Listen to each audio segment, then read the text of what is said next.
Gets a double decker. You can pull that off of So there if if you're you thinking find. ours can look at you. Harney, feel like a little kid. Yeah, okay. Anything. Yeah. Alright, running close to 10, so we'll get going. Wednesday, June 16th, 2021, county court is in session at 10 a.m. for the working part of our agenda, and we begin with the pledge. I pledge allegiance to the flag of the United States of America and to the republic for which it stands, one nation, under God, indivisible, with liberty and justice for all. Thank you.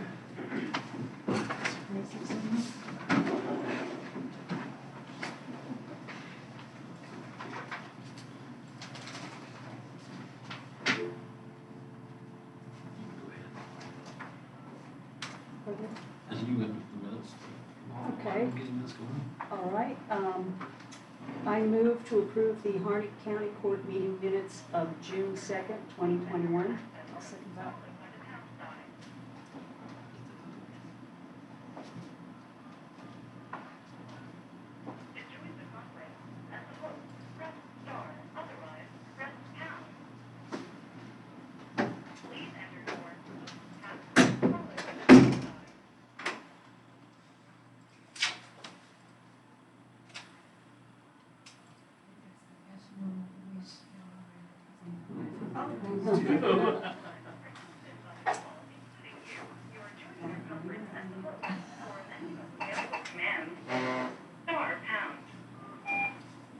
Hey, thank you. It's been moved and seconded to approve the minutes of June 2nd. Oh, sorry. Today's. Any further discussion?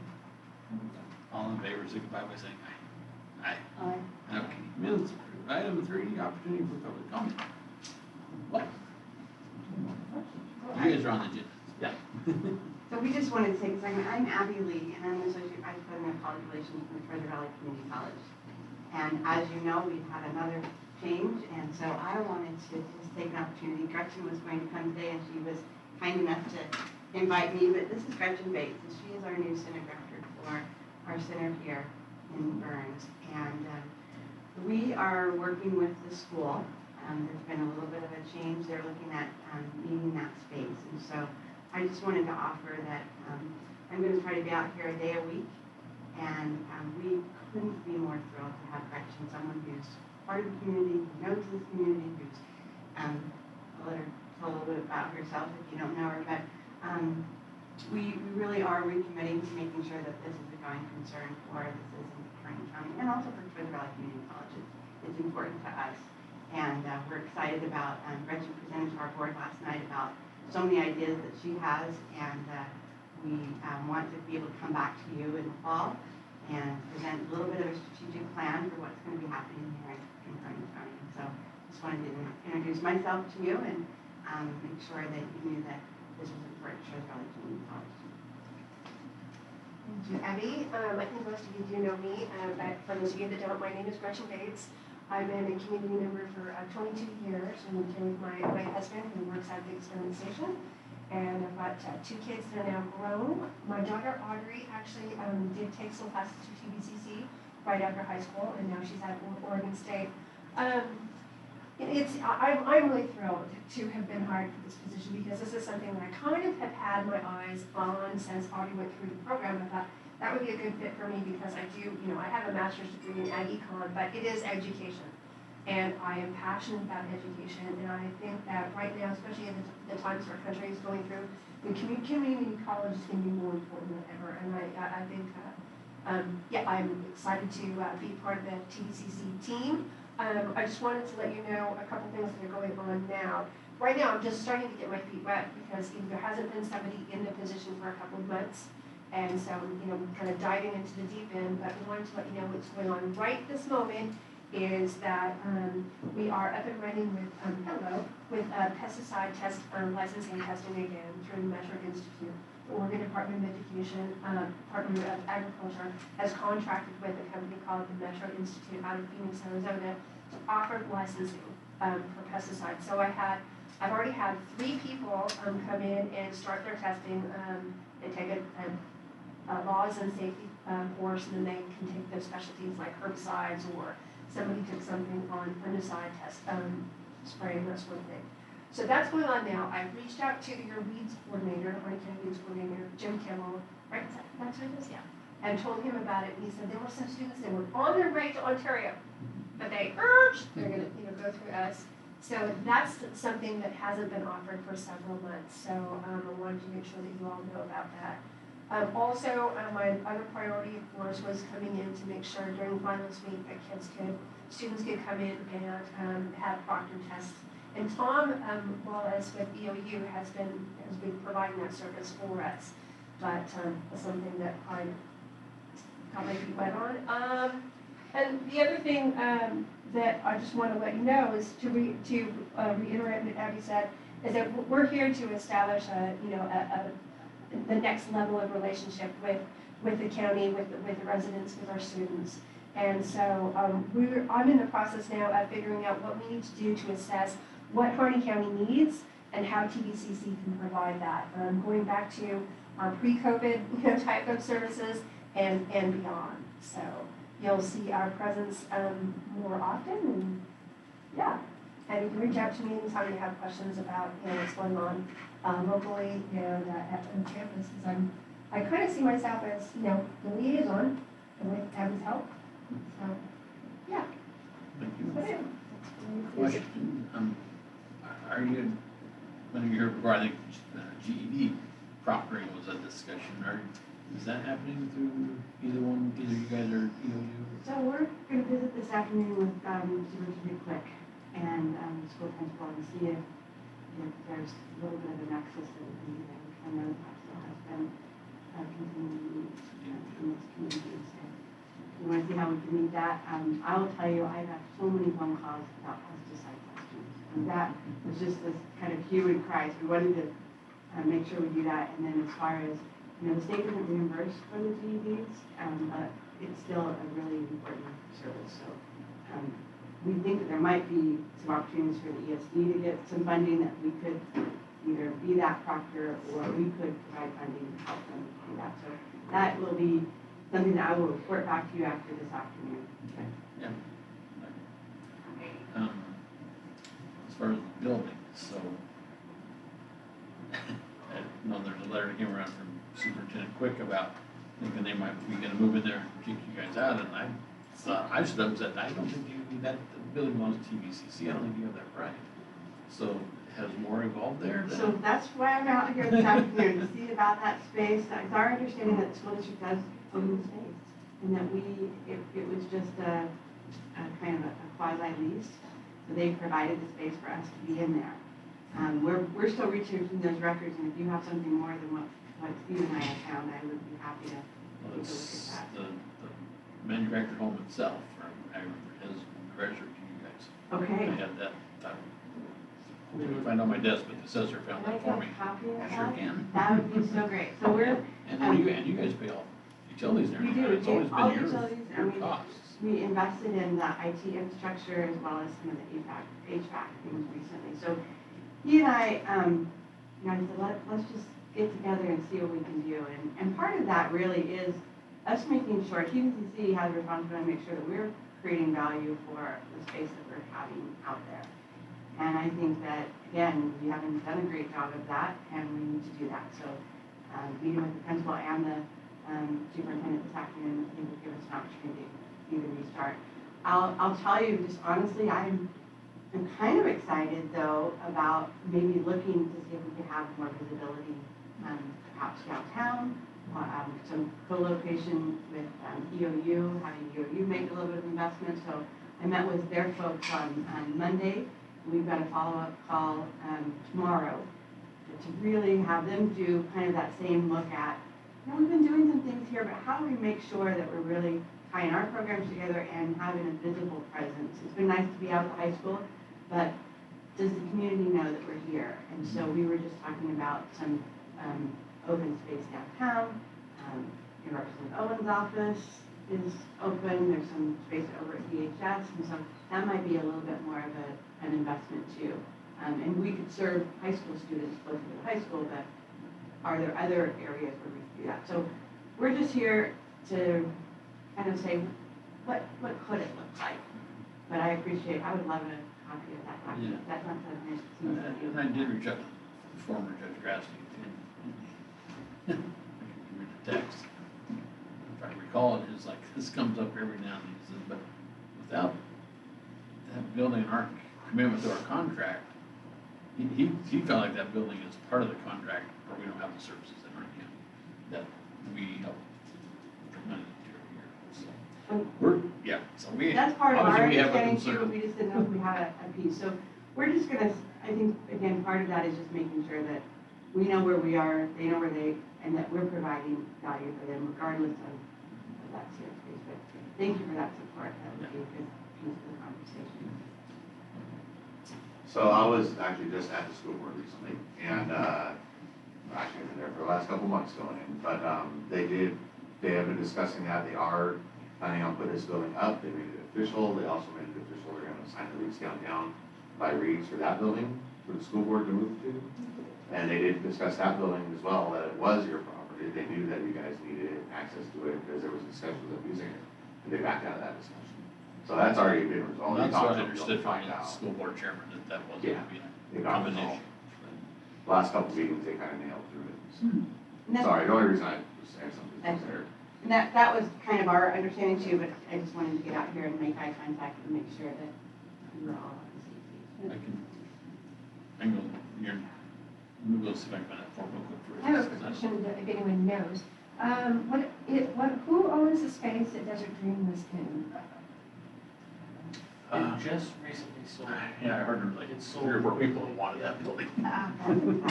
There's also a space there across from Safeway where the shop used to be, the Plymouth is a owner's of Blue It's the one with the windows. Yeah, the one. It has lots of doors, so. So the school board is also renting that building, and it's being renovated to match their needs with a storage area and a conference area and a few offices and a room to be able to actually teach some classes in. So if you reach out to them, talk to them, they might be able to make that space available for every now and then. Something they are going to have those spaces, and that's like a 5-year contract or something. Didn't Krista and Kyle Kano buy Desert Dream? I don't think I know they own Gourmet Gadgets and they're moving out of, Gourmet Gadgets is moving out of that building.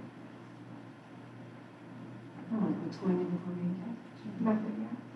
The drink sold business. Yeah, Drink yeah, sold. yeah, I do know that. Well, Abby, I like what I think you're saying about, I mean, obviously the relevancy to high school and that general age. But I worked in DHS cello for some years ago, and I just would love there to be stuff for the person who's 35 years old, finally got sober, you know, but he doesn't have anything,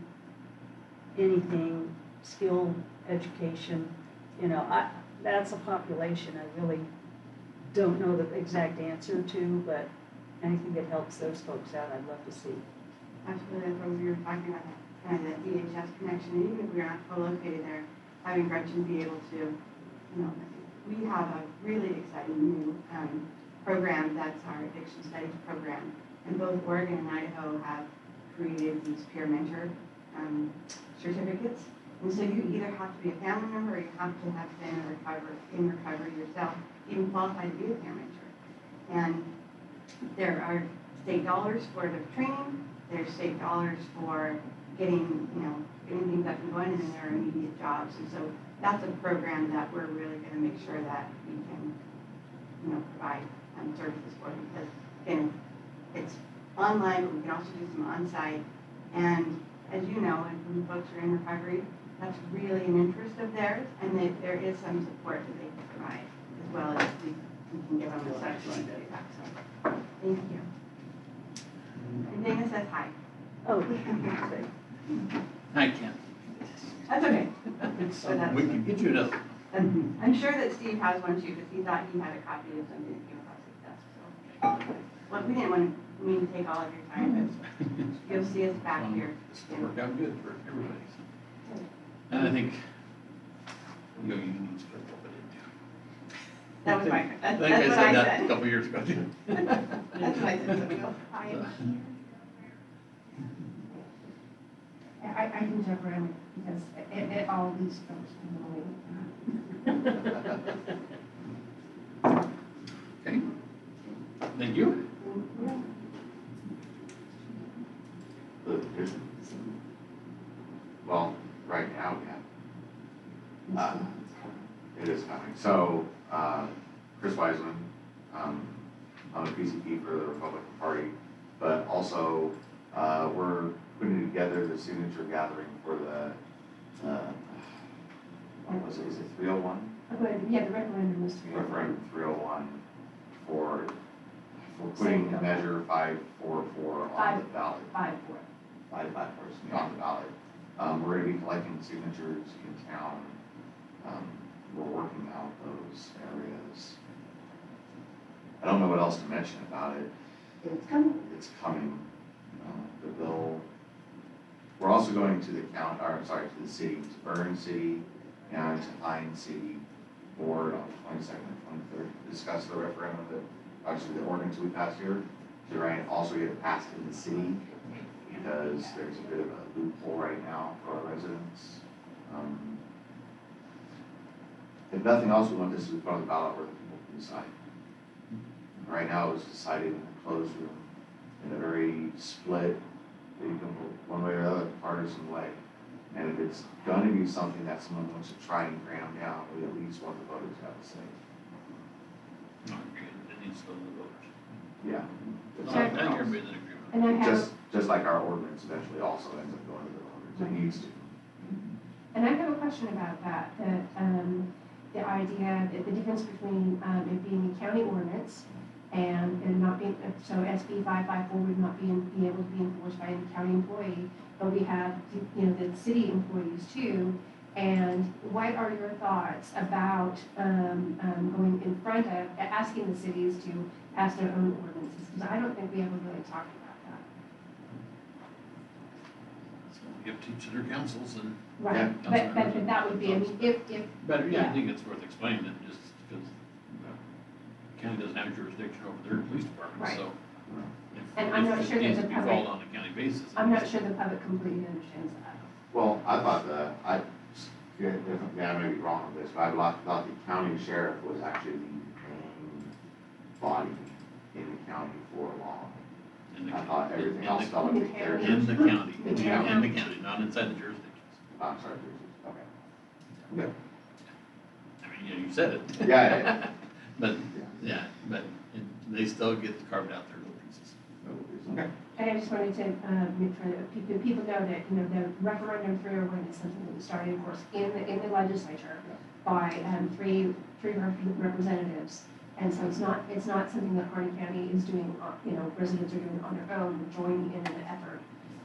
It may not go our, if the state citizens collect enough signatures to get it referred to the ballot, it may not go our way, because there'll be big money that gets poured in, but I think the message needs to be sent.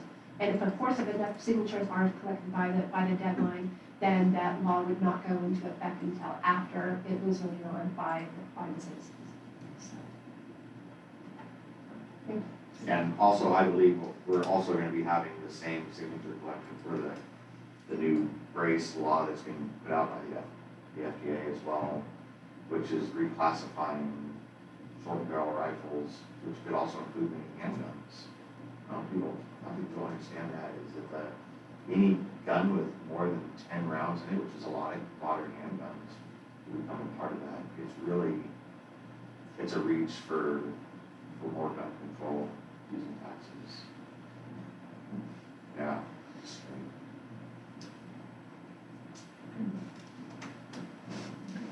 Thank you. You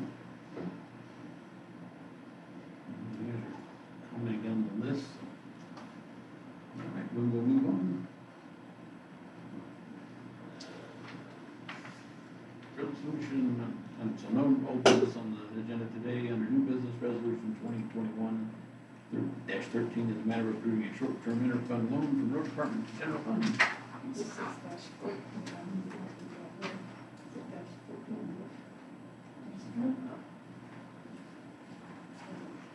This is sitting up here.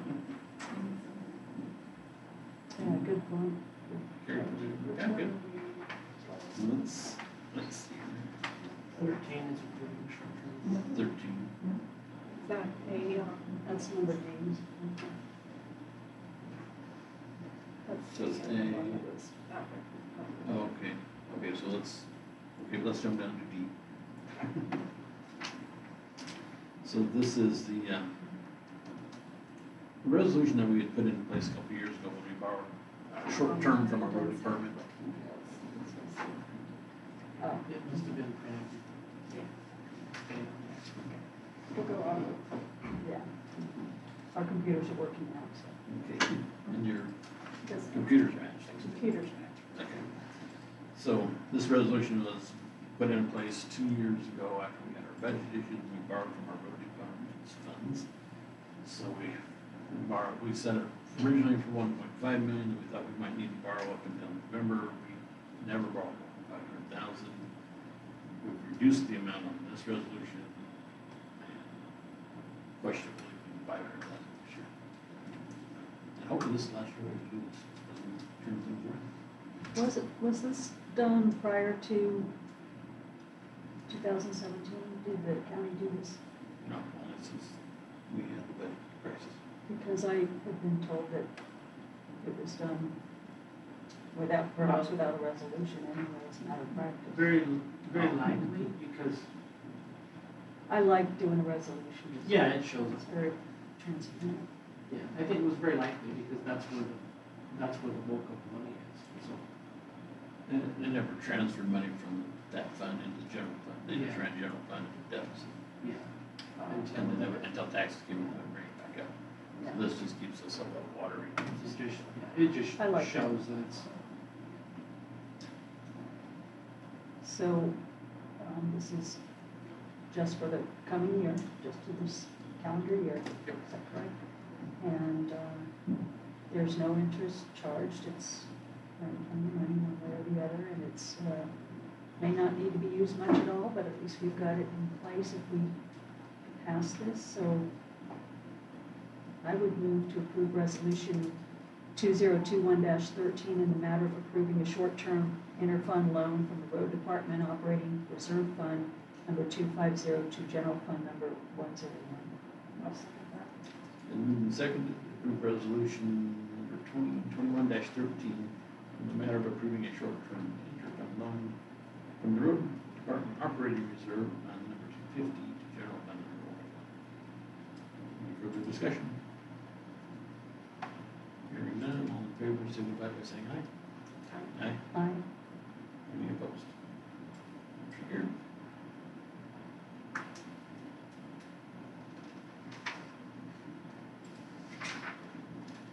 Yeah.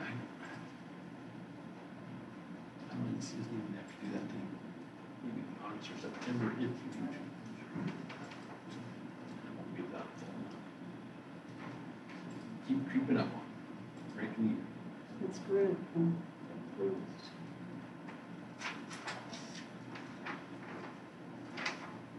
Item B on our agenda, resolution 2021-14 in the matter of declaring that no vaccines or vaccine passports will be mandatory in Harney County.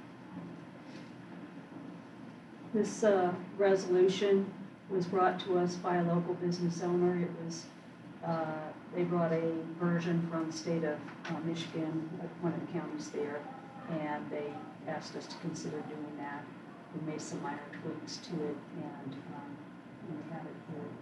It's a resolution, and basically, it's, resolving that Harney County does not support, endorse, or enforce mandatory vaccines or vaccine passports in governmental buildings, public spaces, businesses, or places of employment.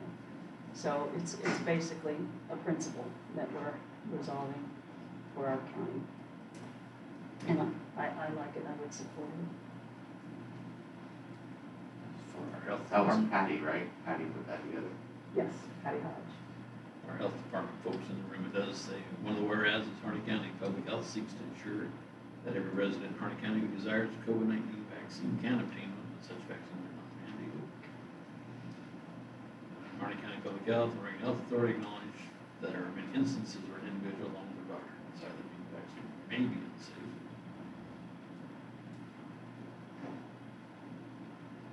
Whereas CDC, OHA, and Harney County Public Health acknowledge that it is possible for vaccinated individuals to contract and spread COVID-19. But most part of this is saying that we pass those resolutions, say that businesses don't have to ask for back for cars, you've got your vaccine. They don't have to force those mandates on people. And the county will be asking. It's a resolution, so not an ordinance, it's not forward, it's just a statement of, the difference between ordinance and resolution, it's a statement of Position. thoughts, position. And just out of curiosity, in Michigan, that's probably also a resolution, not an ordinance. It was a resolution, yes, and it was a particular county in Michigan, I don't recall the name. Yeah.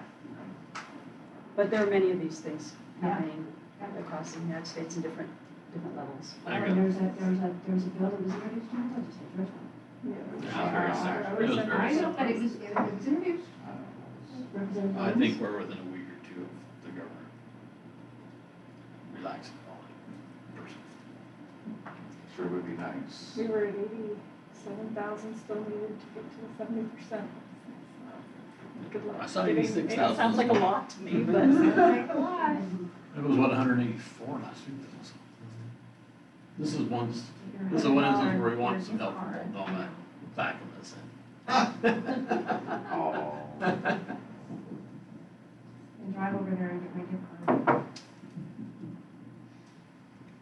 Okay, Well, I move to approve resolution number 2021-14 in the matter of declaring that no vaccines or vaccine passports will be mandatory in Wright County. I'll second that. moved and seconded, approve resolution 2021-14 in the matter of declaring that no vaccines or vaccine passports will be mandatory in Wright County. Thank you. Any further discussion? Hearing none, all in favor, signify by saying aye. Aye. And opposed? Motion carries.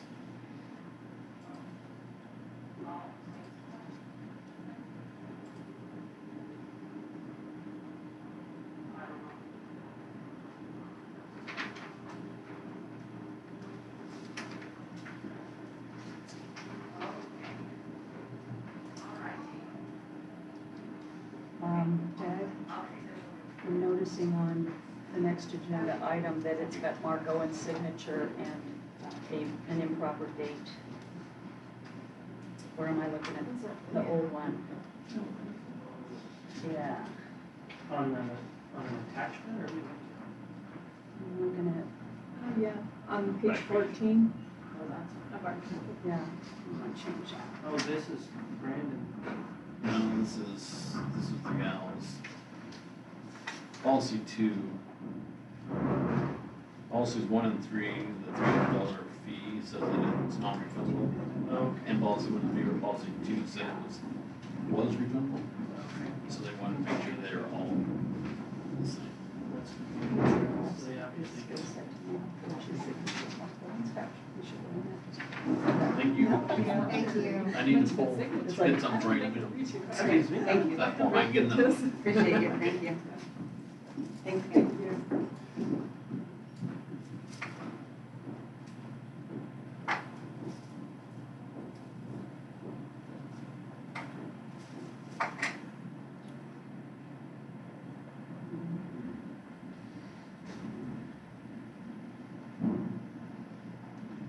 However, our numbers, we had an 8 and a 9, yesterday I saw 1.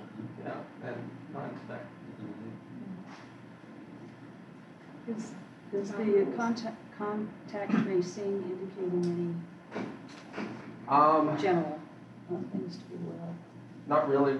For example, most of our 8 or 9s were, seem to be related to one another, not sporadic cases, which is always good. The sporadic is definitely what we don't want. So, but no major, this business had a bunch of people get it or things like that. All she did was make the amendment in the language on the original ordinance. So the date, she didn't do anything with the rest of it.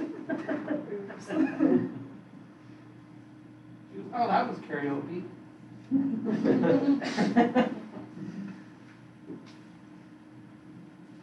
That's all that needs to change, we go Yeah. ahead and approve. Yeah, it's just, Yep, signature page. So, yeah, so they're a company with a $300 fee. Policy 1, where it's 100% of real market value, it's non-refundable. Policy 3, where it's 25% of real market value if you tear down the old structures. Policy 2, which is 50% of real market value, if the county court puts it up for sale, it's refundable.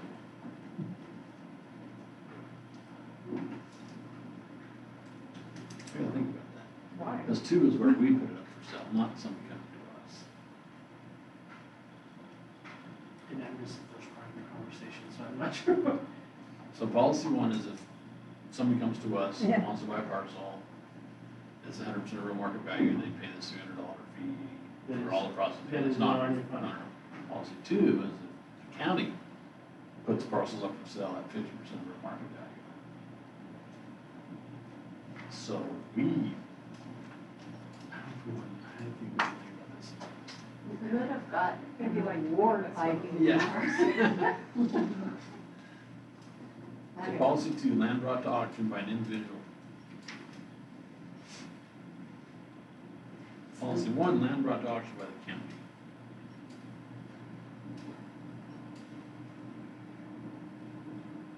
County will add $300 to the price of each parcel sold and cover the costs. Policy 2, land brought to auction by an individual organization. A non-refundable processing fee of $300 will be collected at the time of application. $300 covers the cost of processing those in adjacent property. Yeah, so the whole So point that's- was that a lot of work goes into it when they want to have an auction. And then like the last one, they said, oh, well, never mind, it's not movable, I don't want to do it. Well, by then, the administration's already gone through the trouble of putting together the packet, doing the mapping, So we don't. and then you refund the money. The second one actually said legit. And that's Yeah. what we wanted to make sure they're all the same. Because we were So now refunding, they- they didn't. Now they- Good, I'm glad that was Okay. caught. Yeah. It's a good catch. Yeah. And the thing about that, we're the ones, they never come, they never see, they don't know if it's accessible, if it's landlocked. We do all the work, and then when we find out it's landlocked, they pull and they get their refund back. And you've already done all the work. Yeah, and so we're like, man, we're not doing this anymore, so we just keep, oh.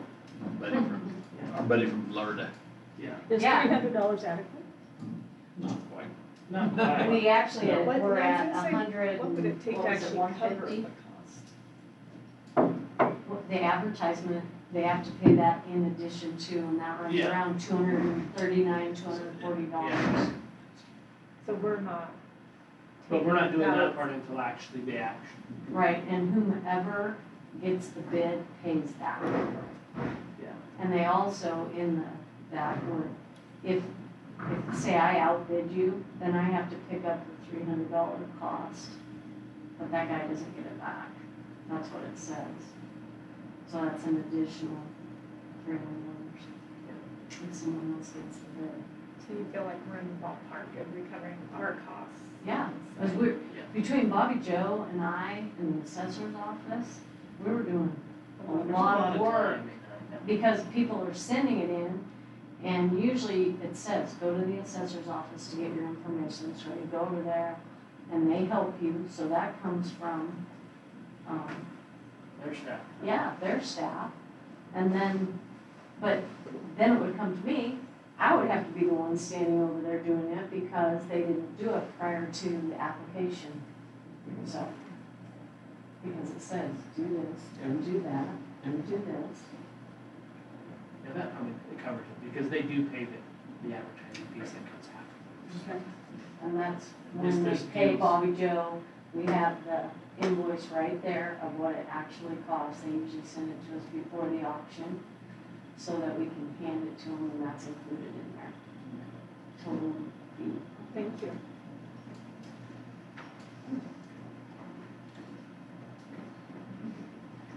I gotta let that go.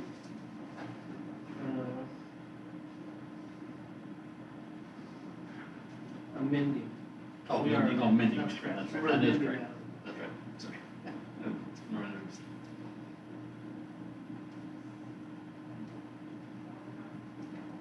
So I make a motion to approve resolution 2021-15 in the matter of amending resolution number 2019-09,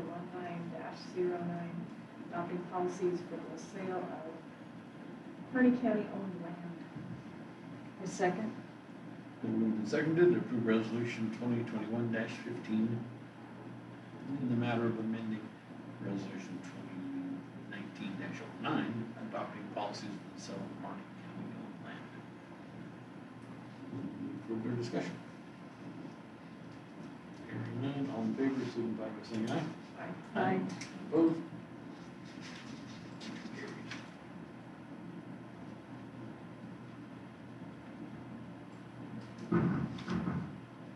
Again, they're one thing away.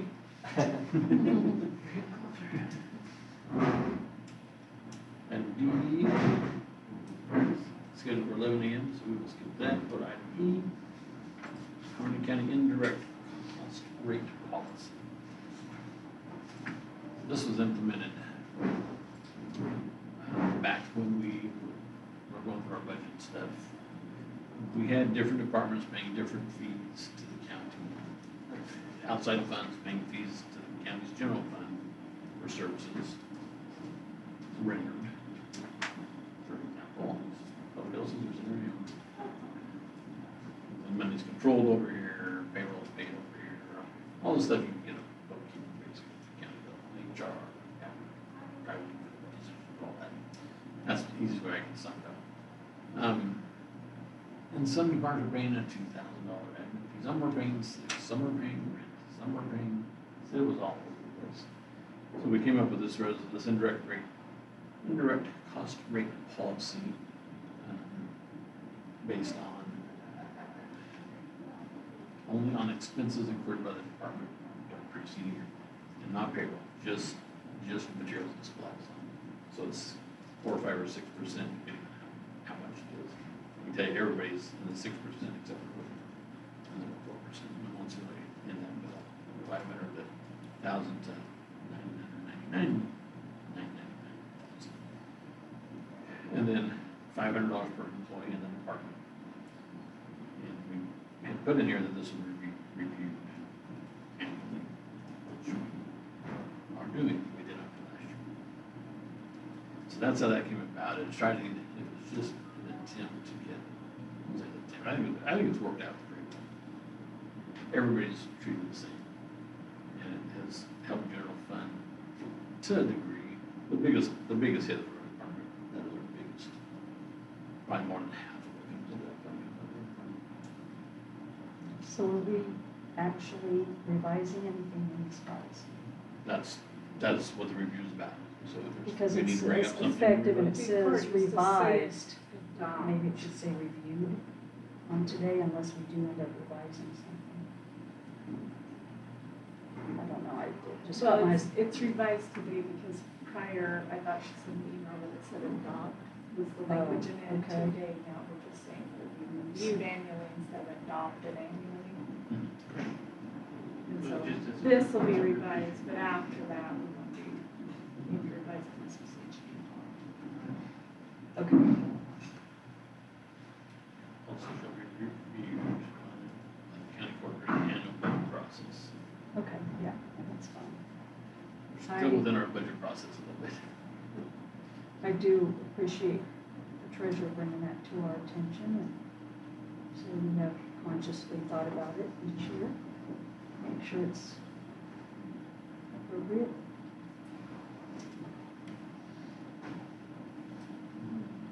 Those called for signatures and some. So we just need to make a Acknowledge. motion to approve the amend, or the revised policy. With no change. Move to approve the Harney County indirect cost rate policy as presented. A second? Seconded to accept the Harney County indirect cost rate policy as shown. We'll read it. Any further discussion? signify by saying aye. Aye. Aye. And none, motion carries.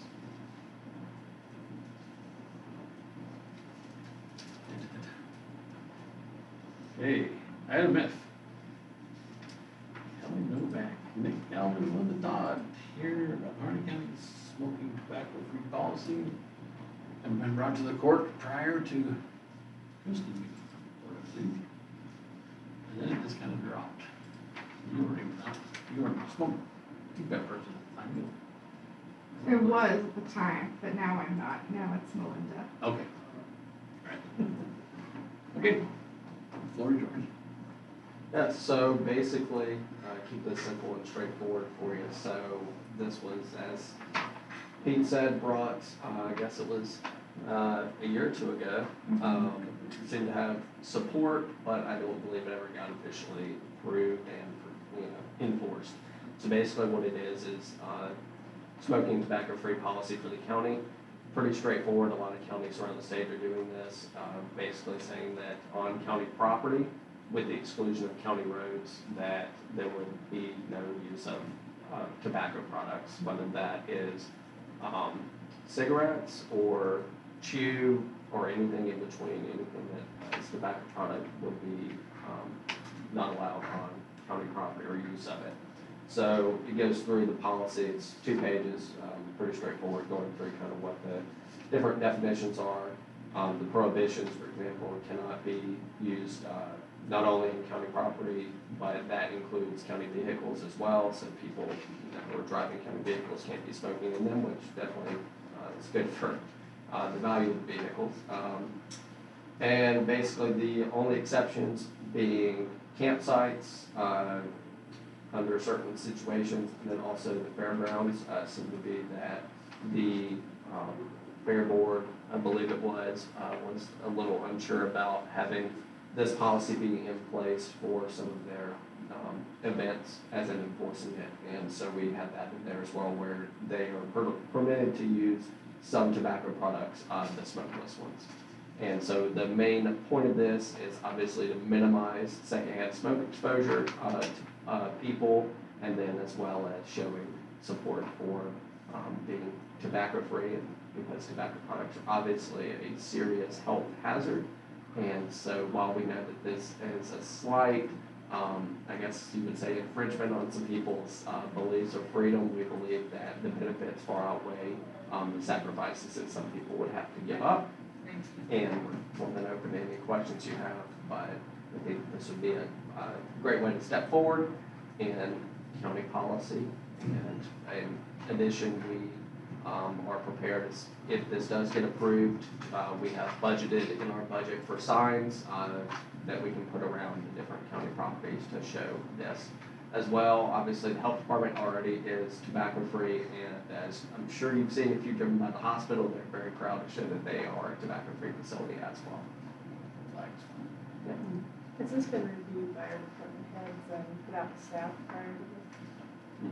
And I'd like to just have Deanna comment on the enforcement and penalties, since it does talk about subject to discipline by the department managers from an HR standpoint. Just other than that, I mean. I did present it at department head meeting. But that was a little while ago. Yeah, 2 years ago. Yeah, I'm not thinking there's a problem, I just like to touch base or have. Well, I'd Right, like yeah. to know employees' opinions on this, especially if you're outlawing that choose, or two, in vehicles, people that do have that habit. I don't feel like it's the county trying to infringe on everything, especially if, it's not causing harm to the vehicle. I don't agree with the habit, but I don't think it's our place to also put people in positions where they're going to be subject to penalties because of their habits. I mean, I don't tell people to not drink. I don't drink myself, but I don't think it's my right to be able to tell you what to do either. And so I'd like to see this really go out to our county employees countywide and get some feedback from the employees first to pulling the trigger on implementing a policy like this. I can't remember, a couple of years ago, it seems like that you did get a survey. Yeah, so Yeah. we surveyed all the county employees and the department heads, and basically, like the sheriff's office, for instance, if a police officer is chewing in their patrol vehicle, then it would be up to the department head if he wanted, which was Sheriff Ward at the time, if he would want to enforce that or not. But that puts us into this, we either have policies that we're going to enforce or we don't. I don't want to put in policies that we have no intention of enforcement. Yeah. And so we need to be very careful as we create policy that we aren't putting ourselves in a position of just having it in writing, but no intention of enforcement. So I would make sure that we have another discussion, because obviously we have another sheriff who I know does use tobacco products himself, and so, I wouldn't want to be putting him in a position where he as a department head is now in that predicament. I'm generally for it. I just want to touch base on the personnel issue side, but apparently these have been passed in many other counties and places. Do you know if having this in place would enable a benefit to our public health department or our county in some other general ways? The main general way would be obviously preventing any secondhand smoke exposure. As far as, if we, for example, if y'all pass something that said you can't use tobacco products, but you can still use smokeless, the main benefit would be discouraging the use or preventing the use during working hours, the health benefits there, and then also as put in the policy, helping promote people to quit, and then also just showing that the county is behind having tobacco-free, we're against tobacco use in general because of its serious health detriments.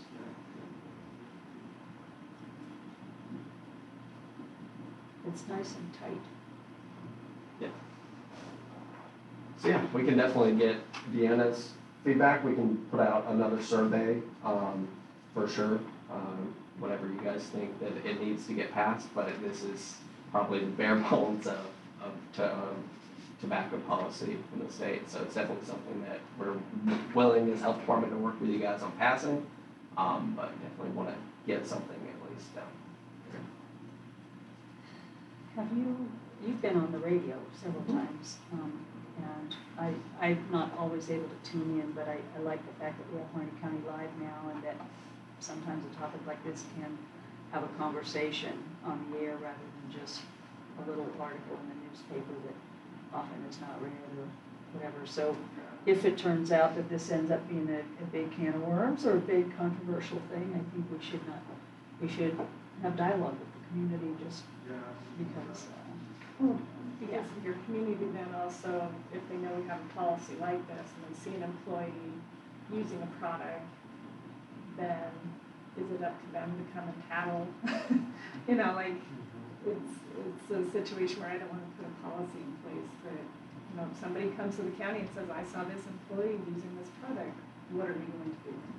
Well, I would assume it would be a similar instance to where someone, walks in the health department and sees me, chugging back a beer, they would be under this, they don't have to report it, but they would, at the same time probably feel an obligation to do a similar thing. Because obviously we have policies against alcohol use during office hours, so.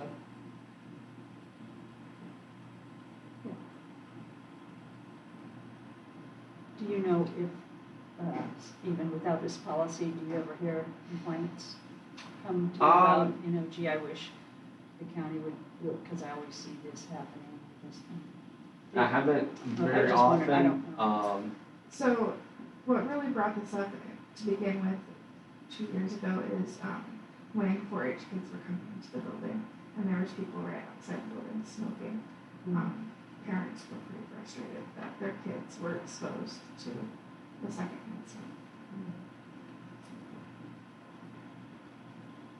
So where can they smoke now outside this building? It's supposed to be, it used to be 10 feet from the door, now is it, didn't that change to be 25? Or they can only go with the cars? I think it would be in their vehicles. According to this policy, it would be, we can obviously change it, but we have prohibitions within 10 feet of State laws too. of any entrance, State exit, laws too. or window, yeah. And they generally, I think, I don't know anybody that is staffed in this building that actually smoke. I don't see any of the staff anymore, I know there used to But be. it's generally,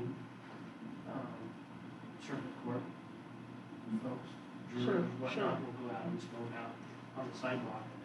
Yeah, Those are usually the ones that are. okay. So, We have a few papers too. Less than we used to have.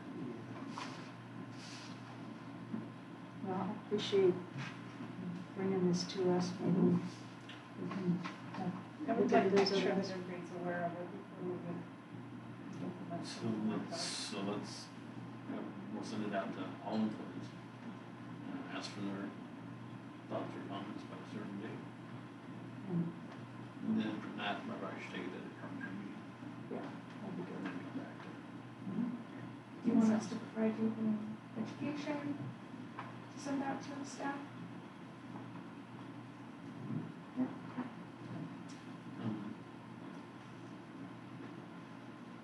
If we should send it with this or send it separate.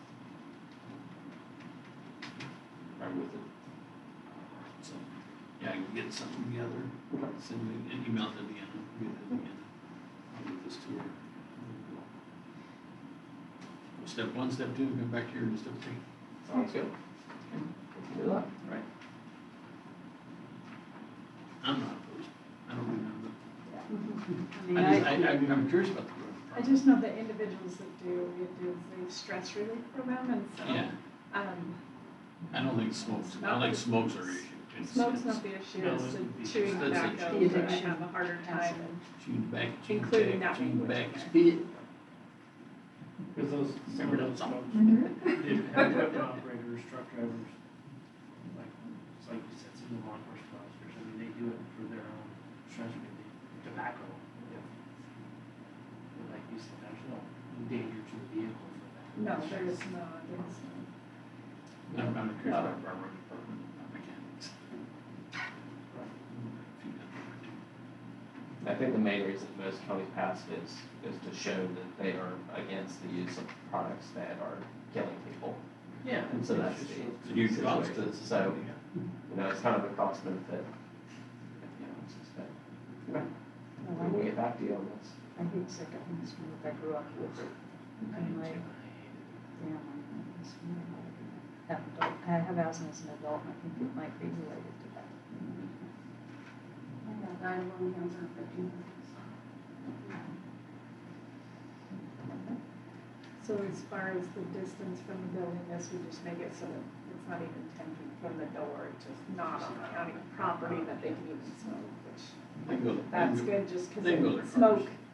travels, way more than 10 feet. I think car. Well, You go to your personal car.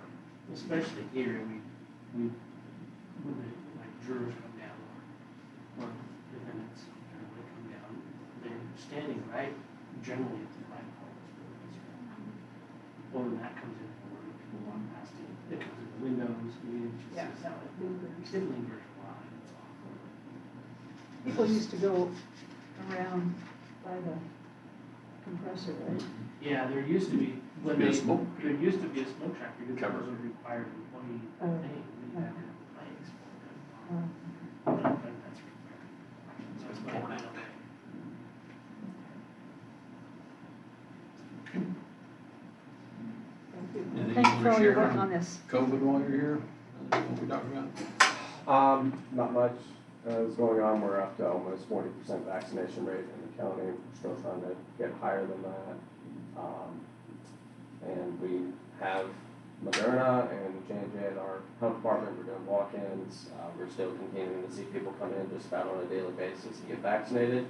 And hopefully within the next couple of weeks, Moderna will have dropped its age down to 12 and up, and Pfizer hopefully will be fully authorized instead of just under the emergency use authorization. So hopefully that will encourage more people to get it, especially as it's been studied for almost a year now. So. Have you taken, I have not looked at the equity plans that other counties who reached a certain level and wanted to be permanently and all that, but from an equity standpoint, are we in pretty good shape as far as making sure it's accessible, going that extra mile to help people who don't have transportation or have issues? Yes, we have been. So I submitted our equity plan. We have some feedback that we have to, we need to work a little bit closer with some of our community-based organizations according to the state. Even though they're not. Do we have some? Exactly. So, you know, the state's a little ignorant of what we do, but they control the money. So we have to work with them. But as far as your question, yes. So we've worked very extensively with Dial a Ride to make sure that people have transportation here, and then at the same time, Sherry, our nurse, has gone with home health to people's homes who are homebound, and we've made just about every effort we can to get the vaccine in someone's arm. We've made sure that that's not an issue, and then obviously working with equity, racial equity, we've made sure to work very closely with our tribal community. We've worked with their clinic extensively, and we've vaccinated a good portion of their population, and it seems to be going well there. So, yeah. Great, thank you very And as far much. as Hispanic, Vicky is certified. Bilingual, yeah. The translator, so we've had. She can reach out to the Hispanic community. Yep. I mean, communicate if they can, she's great. We put Spanish messaging out and things like that as well, and so we try to reach out to these different groups. So we've received $68,000 to entice people to get vaccinated. Right.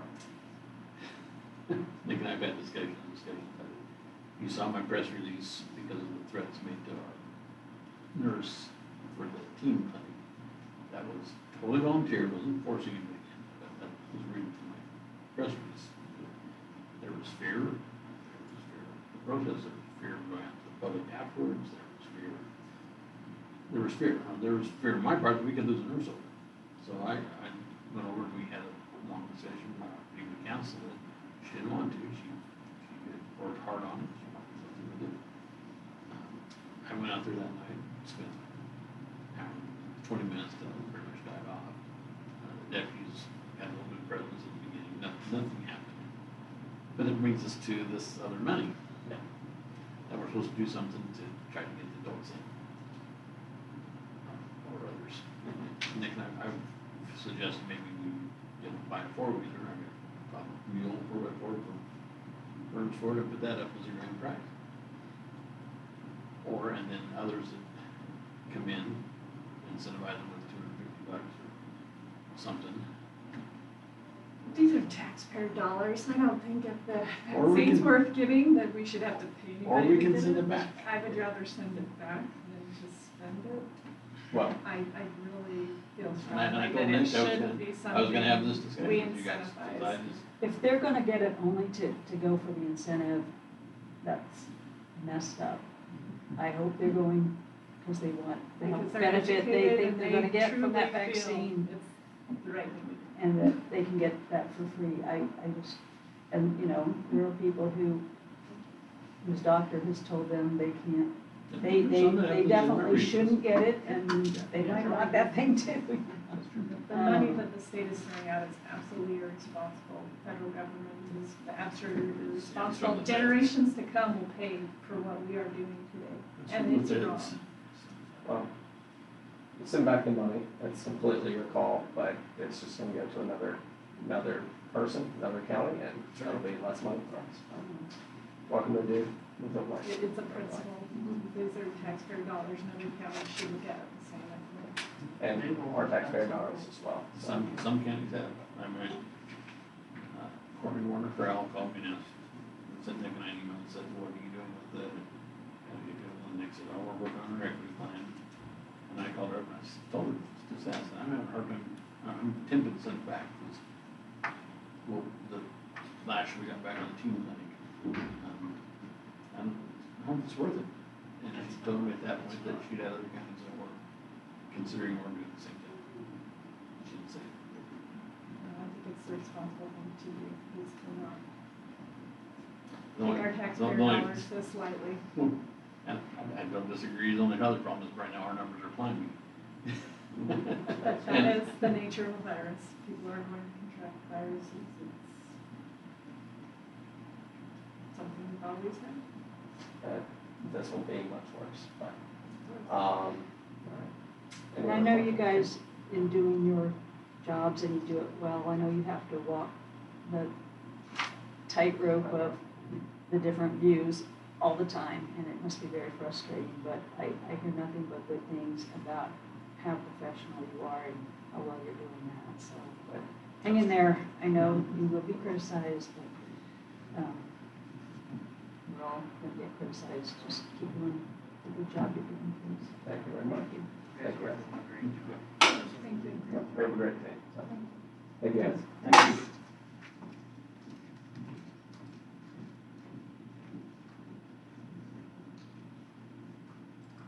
Yeah, so we did get our first pay. Let's just see. Well, with our other COVID dollars again, we got. We can send it It's back. an inequitable thing to do, and all they do is talk about equity. That is bizarre. Good point. I No, just they're go, hey, crazy. stop that. I will send it back, that's what you want. I'm sorry they're disappointed, but I just think it's, I think it's so irresponsible. If something is good for our health, we should never have to be motivated financially in some way. And the shot This, three anyway. this is unprecedented what they're doing. Yeah.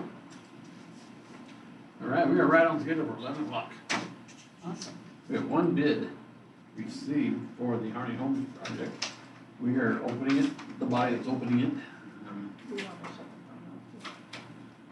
Yeah, they gone through this. So we do not make this decision, we're just, because this has been the work of the city, the two cities, the county,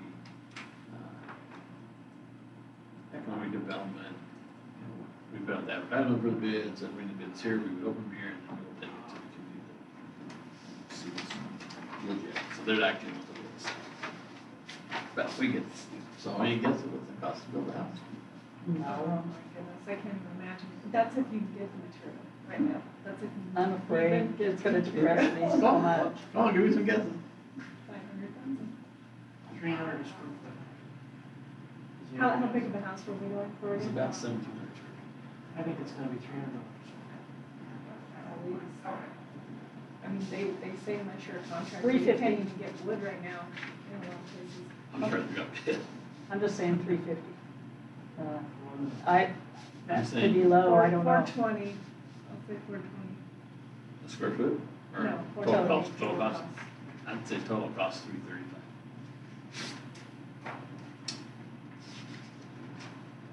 How long is this wood good for? is the next question. And do we eat all the costs? I was like, oh, They get this to is see- pretty good. That's experience and references. The optimist, the pessimist, and I'm in the middle this time. Sometimes that shifts. Oh, how much? 338. 338,000. But how much of that is locked in? At the Quote's current- valid for 30 days. What happens if they can't achieve it for that dollar amount at this time of building? Start spring next year.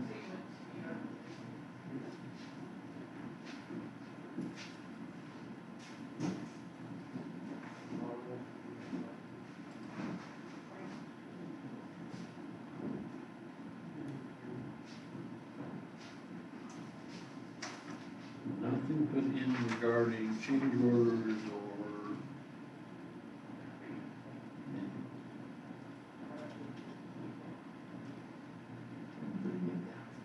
See, we got to turn around and sell it. So at least that.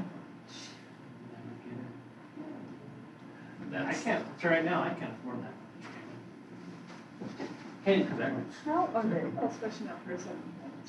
And I'm kind of pretty good at that. He's done his references on a new home construction for 510,000. That's going on right now. I know that's getting built. 350. We were trying to take the money and then be able to invest and so we can make some and at that Look at the price building point. costs right now, you can't. Yeah. I think it's this terrible time. It's given- a time, I think, It is. I got a feeling, the committee will reject it. We'll just put it off till next year, rebid. Who's the committee? I'm on It's, something besides the committee. It's public, so it's Harney Homes, is what it's being called, so Harney Homes, Committee for Economic Development. I'm just going to Harney.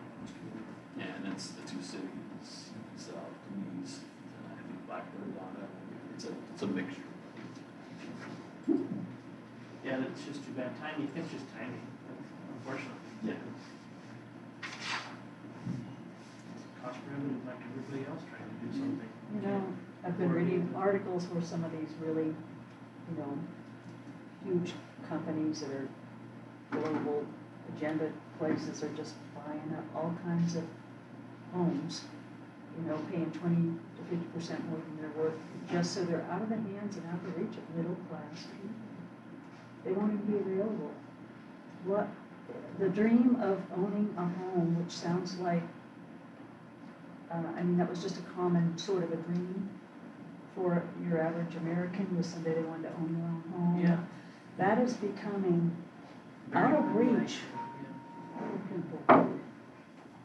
Okay, item G, It's very sad. I told Brandon we'd be here about 11:15. So, Get these out of the way. We have three more applicants for the Eastern Oregon Coordinated Care Organization. oh, good. You see the names on your agendas, Maxine Nyman, Brandon Flesher, Eric Fritz. Again, we didn't include in your package because of confidential information on their applications. Of course, Do Maxine you- is our enroller. She read somewhere that she's supposed to be part of the group. Right. Brandon Flesher is resides in the community. So I, Not a youth manager. I believe in the future, and it might be closer to the end of the calendar year, I'm not sure, the local, the LCAC membership, they'll try to like have a roster annually and at least have the county court more or less appoint, reappoint, continue the appointments of the people. They haven't done that, and apparently in the CCO world, that's supposed to be run at the LCAP levels. Maybe it was done years ago, but it hasn't been. You know, right now, people and partners have been appointed or are on it, and then we try to get the member, consumer people appointed. But if you asked who's a charter member or appointed, you know, to any positions on our LCAC, it isn't really cleaned up right now in a way that someone could show that. And so I think that will be something they're gonna work toward because they've been told to work toward it in the future. And I think just once a year, knowing that there will be new appointments and some people will drop off, but once a year, snapshot of time. But like, there's The nothing, LCAC is supposed to reaffirm those people, basically. they're Who's supposed to dropped, get who's- us to approve it, Oh. the appointments to it. So they're supposed to bring us a refreshed list of Yeah. some once- that's already once a- been through our Once process. a year, just a list, they don't have that right now. I think That's a what, good point, because not many of them stay around very long. and maybe when it first started, there was all that done, but it's been a while now, and it's kind of loose. Yeah, so can we go again? I'd like to look at Erica Fritz, these people. Brandon Flesher.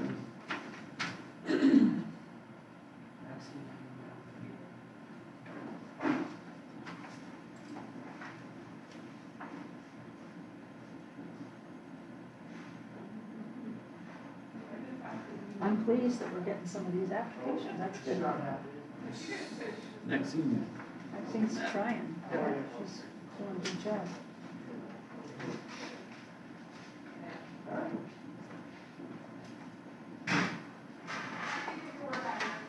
It's kind of hard because the nature of the topics are not really conducive to a lot of these community members feeling good about the meetings, just because some of it's very bureaucratic. I just like the cookies. We haven't had the cookies in a long time. It's been virtual. That's why I quit. Maybe we need to So- put cookies out so people come see us. So do you take those and turn them over? Or do we give I it to used Carrie? to. Oh, Just so it gets directly to So them. Carrie can give them back to Maxine. Back when Evelyn was doing it, it was, Well, let Maxine handle it, she's, sounds good, seems to be on top of it. sounds good. Okay, quickly, item, here you go. But we Oh. need to, Thank you. I move to approve the appointment of the three individuals that we just reviewed their applications to the local Coordinated Care Organization Advisory Council, the LCAC. And moved and seconded to approve Maxine Nyman, Brandon Flesher, and Eric Fritz to the East Oregon Coordinated Care Organization, our local LCAP, local Coordinated Advisory Council. All in favor, signify by saying aye. Aye. And opposed. Hearing none, motion carries. Item H, order approving petition for county land sale. Sneak this in real quick before Brandon goes. So this is the lot. Remember when we were talking about lots to possibly donate to the senior center? There was one across from the cemetery entrance. This is that lot. Someone has come forward, wants to purchase it, wants to build a home there.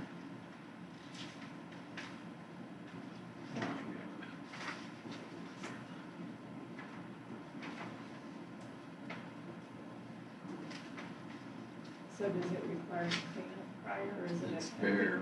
No, so this is full market value. It's So what it's is been market value? $2,300. Market value, well, better than that right now, if we talk about local retailers. Everybody's on back on tax roll. Just saying, right now, when you look at what lots are going for, it's quite a bit more than 10,000. We have to go with the assessor, assess tax. Really? You make it trending, you may not like what you get in your tax refunds. Oh my. Kirk County took a huge chunk last year. 16%. 16. And it's coming our way, slowly, slowly. So we approved this, or, yeah. No, this is our first approval, then it goes out for advertisement and everybody can bid against it. I'd make a motion to order, or to approve the petition for the county land sale number 1270. Second that? Seconded to approve. Court order approving petition for county land sale. Number 1271. Any further discussion? Hearing none, all in favor, signify by saying aye. And opposed? Motion carries.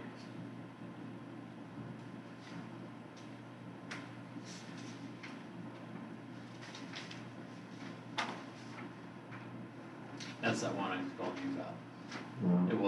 It had made it appear to carry. Oh, good.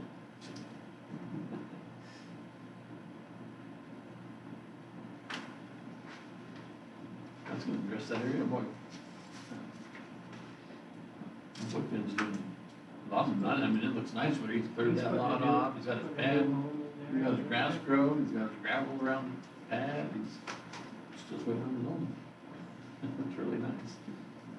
This guy will continue right there, clean that area up. All right. Nice to have a little more nice homes on the way to the cemetery. For sure, that's a trouble spot. Yeah, you got that one guy on the left. Yeah. Hold out. Yes, he is. I know this thing's working on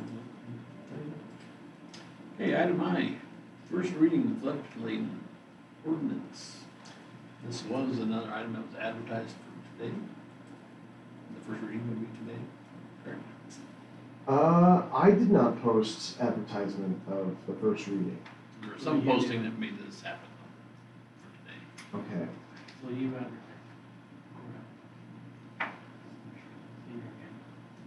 Right. I thought you told me there was some. So on the land use hearings we did. Okay. Yeah. Okay, that's right. Well, we need to have places to record the dates of the first specific reading on this. We should.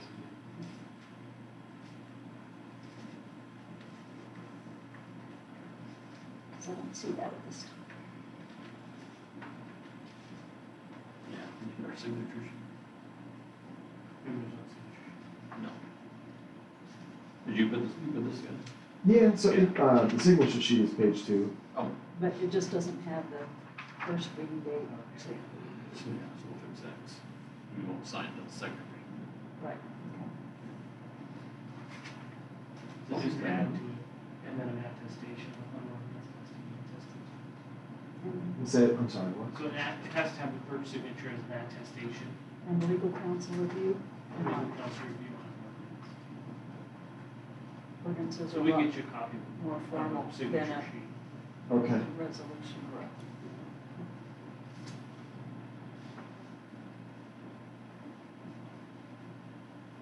I'll shoot you a copy. Okay.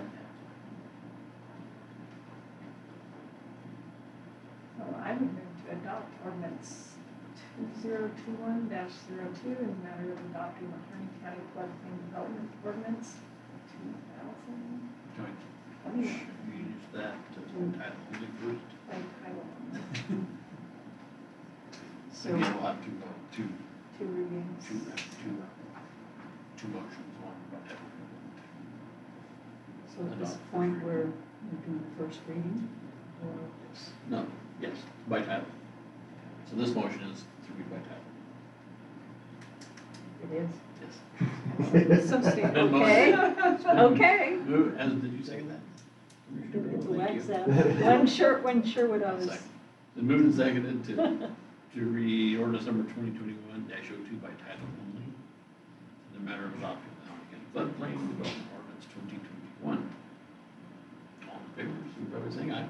Aye. And now, motion by title. That was the motion to read it by title only. Now the motion To adopt. to adopt first reading. Yeah. Why don't you make that a motion, Judge? I'll make a motion for the first reading of the matter of adopting the Harney County Floodplain Development Ordinance 2021. By title. By title. As read by title. We need a script. Are you waiting for a second? Yep. Second. And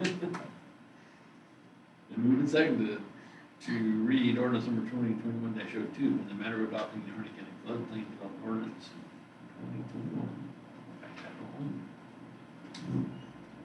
I would like to thank Discussion? Brandon for his work on this. This is great to see come to fruition. Yeah, this is step one of a few dominoes that need to fall for our floodplain stuff to be wrapped up. So I'm glad to see this one taken care of too. A lot of work that goes into it, but this one is the least exciting of them, if you ask me, because the new maps, of course, are. But it's good stuff to have, especially so we can get past FEMA's community assistance visit requirements that they put on us when they came through and audited our program. So this was the only outstanding issue, was that our out-of-date development ordinance. So we're all good after this. Points and highlights in there that you want? No, if there's any changes Pretty from boilerplate. when we approved it, it's a mistake on my part, but no, Should be, no, I think it, as a kind of a rehash of the discussion we had last time, there's gonna be some nuances that are certainly different in here, but I think that it provides more clarity both in what we can allow, in as far as flood development of the floodplain, more specific to the difference between residential and commercial elevation above the base flood elevations. That's a big one. Community doesn't define that. You have to adhere to a state or federal mandate on it. So glad we were able to clear that up. And then we provided a lot more clear process for some of our more regular buildings, that being accessory structures or farm buildings, if you will. Provide more flexibility in how we can make those happen. Even if they have to happen through a variance process, we tried to make that a more streamlined version of that for folks. Good news is that the next thing hopefully we're talking about on the floodplain is the adoption of the new county maps, which is that phase 1 stuff, which provides a significant reduction in the flood zone, regulated flood zone. So, crossing our fingers, and it only makes sense, with a massive reduction comes a massive reduction in floodplain development permits that are required as well. Which will save folks money across the board. Are we hoping to see those this fall? Our comment or our date is the end of this month, so I guess it is coming up. The end of this month is our deadline to appeal the maps for phase one. I guess we haven't formally had a conversation on whether or not we plan to do that as a county court. Based on the involvement that we've had together, it doesn't seem like that's a direction we're going to be going. So I have indicated to our work group with FEMA that I don't foresee that coming from the county. But as the vast majority of feedback that I've received in the planning department has been positive. Were there any of the folks that had not previously been in the floodplain that would be in the new designation? Were any of them, did they have their concerns at least listened to? There was one that came into the office. There's an area as you go up through 95, past the Clemens Ranch up there. There's an area that wasn't mapped before at all that is now included in the mapping. 395. Yeah. The home that the fellow came in to talk about, he had concerns because he got a notice, and we looked it up on the map, and his home is up against the edge of a canyon cutout right there, right? And then the floodplain goes right up to the edge of his house and goes this direction. So, those kind of scenarios are up to local interpretation of whether or not you're in or you're out. And, as far as implementing development standards, right? So you look at that and go, okay, what's the history of flooding out there? You're right on the edge. If you drill down to the pixelated image of an aerial photograph versus another digital layer you put on there, and you just make a local call, and say it is or it isn't, And I told him, given the circumstances, he probably would be called out. However, the important part for him to realize, or any landowner, was that while we make calls as floodplain administrators for development standards, we don't make the call for insurance purposes. It's completely up to your financial institution. They don't care what I have to say. They make their own determinations. So folks need to be aware of that, of course, and I try and convey that to them. So, one comment out of all those letters. Yeah, that's, nothing in writing, except for that fellow who did stop by and had a conversation with me. He asked me how he could appeal it, and that was the first question out of his mouth, from him, rather. And I said, well, it's going to be more of a community deal if there is going to be something. If you want to go to the county court, you certainly could go have a conversation with them and provide them some communication. And then we furthered the conversation in the office, and it appears that he didn't follow up on that. So, yeah. Well, it was very clear from the beginning that there were going to be winners and there were going to be some losers, but there were going to be more winners, far winners. For sure. That's cutting straight to it. That's pretty accurate from my perspective. Did Dan McNeely come and visit you now? I'm sorry, who? Dan McNeely? Is that my right guess? I'm not sure. He stopped and talked to me about it one day, and I told him to bring it to you. I talked He to a lot received of a letter. folks. Yeah, maybe. I'm sure. I'm sorry. I'm horrible with names. I He's talked an to a older lot of gentleman people. that used to work at Baby Booster. Okay. Possibly. Rachel Bowden's dad. Okay. Yeah. Okay. I see the connection now. I'm not sure if he came in or not. I He talked to. stopped me and said, I got a letter, and what does it mean? And you need to go talk to Brandon and say, what does this like mean for me? We probably had, I mean, being mostly me, but I probably had, maybe 10 office visits. The majority of the communication happened over the phone.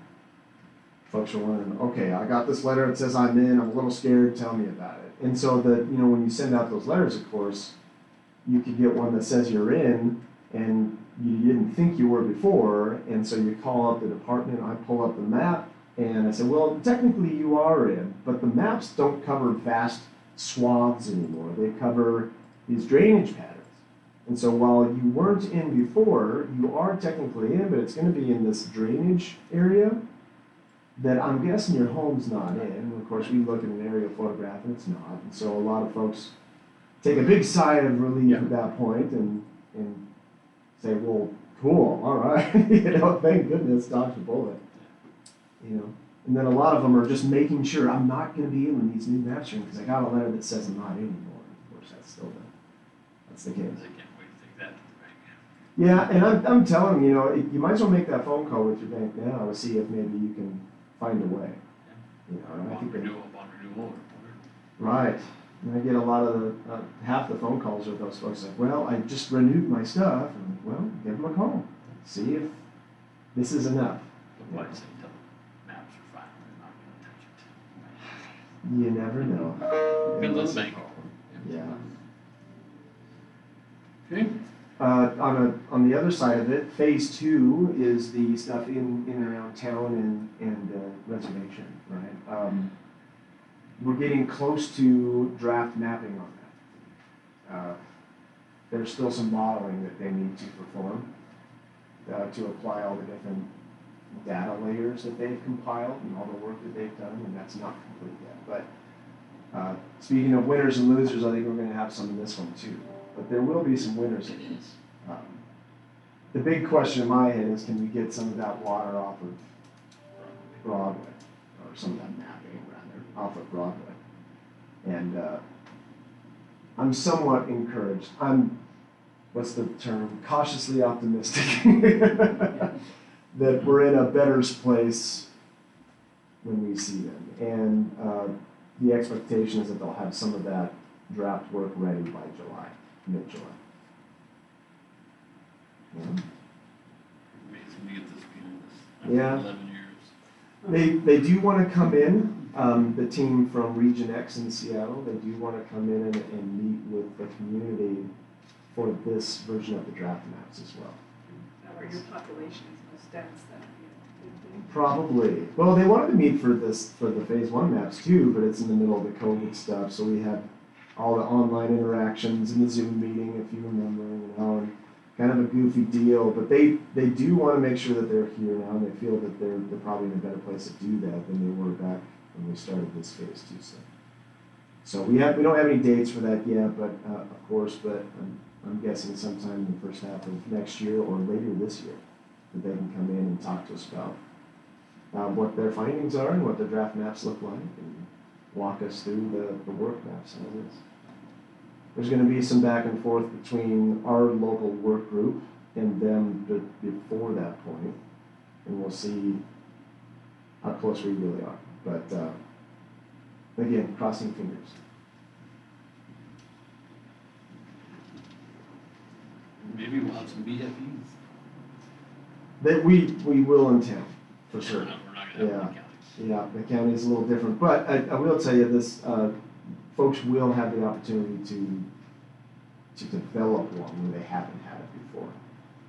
We've had this conversation, but it's important to put out there the new maps for the county stuff, because it's not ground truth, like the stuff inside the cities. FEMA technically, under their own rules, won't produce base flood elevations if it can't be ground truth, right? However, all the elevation data is as close as you can get because it's all on that LiDAR stuff. So with that in mind, the standard does allow for surveyors to extrapolate that elevation data and create base flood elevations for landowners. So it's still a win. It's just not published on the maps. That's all. Someone's calling me and my wrist is vibrating. I'm like, who's calling? All right, so there's a motion on the floor. All in favor, signify by saying aye. Aye. And opposed. Thank you, sir. See you in 3 weeks, actually. We got a 3-week break. Do we? No, you have one quick next week. I'll bet. need the Yes, budget. the budget approval? adoption. Adoption. County card, see you July 7th. July 7th? Okay.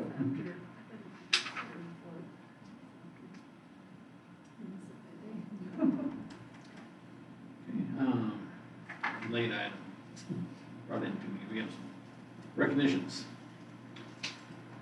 Minutes, 5 years of service in the road department, Chris Smith, started June 6th. 5 years of service in the jail facility, Aaron Todd.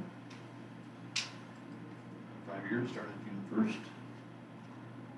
And rural probation, 5 years of service, started June 13th, Robbie Murray.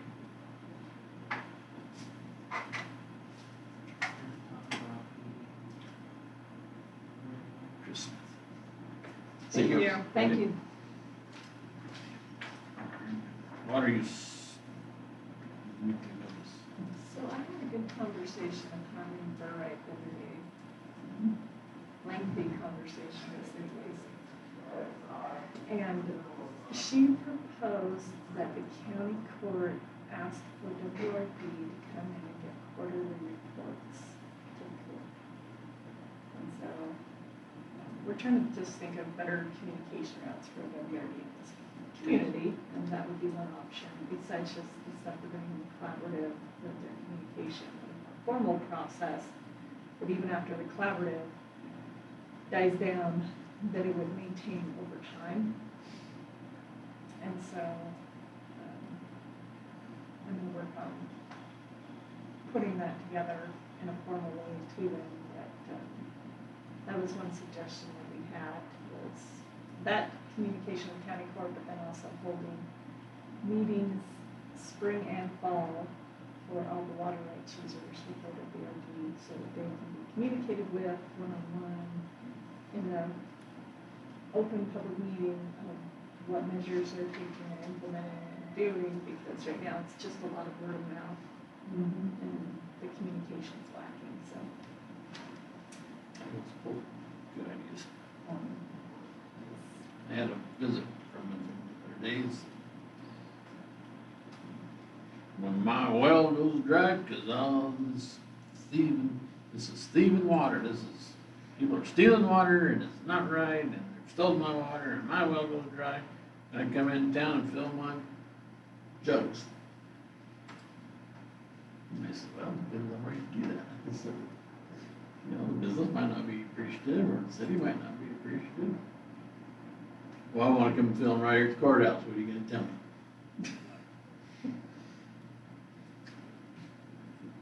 Yeah, I think that's gonna be questions we're gonna have It's to gonna ask. get real. You know, there's And there's this going person, to that I give you the be- name, is, It's a probate court issue. okay, all right, thank you. You bet. John Thieden, I already knew of course, we know John. But, He's quite the collaborative. yes, I know, he calls it thieving, they're stealing, it's robbing, you're robbing the water, you're stealing, thieving. We have a neighbor who called and talked to my husband about his pivot was shot at, was fired upon, and it wasn't in a larger hay growers. It was just the poor, so we, it's like, yeah. I don't know if he reported to law enforcement or not, I don't know what to do, but. So I have fantasies of that, but I did not do that. I did not do that. Water wars.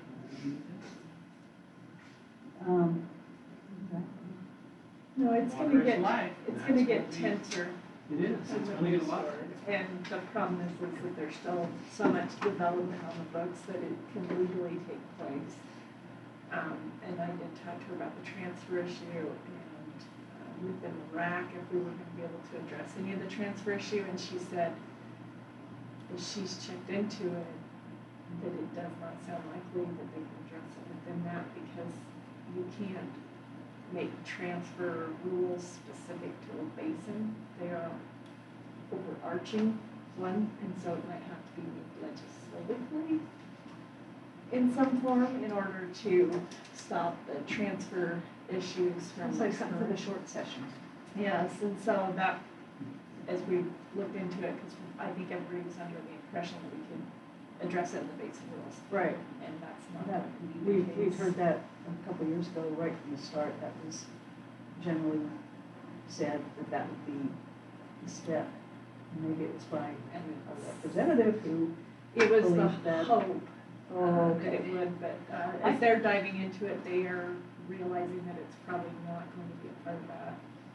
And so we're gonna have to. I think this higher. is great. I'm glad that you're bringing this up because if OWRD can have twice-a-year meetings with the audience here of, you know, the people with the water rights, et cetera, they will get more real feedback about the true impacts and what that looks like for people. And otherwise, I think we can basically sit back there and it isn't, Well, you know, it'll it isn't help really bring what- the reality to all, of the fact that we're all in it together.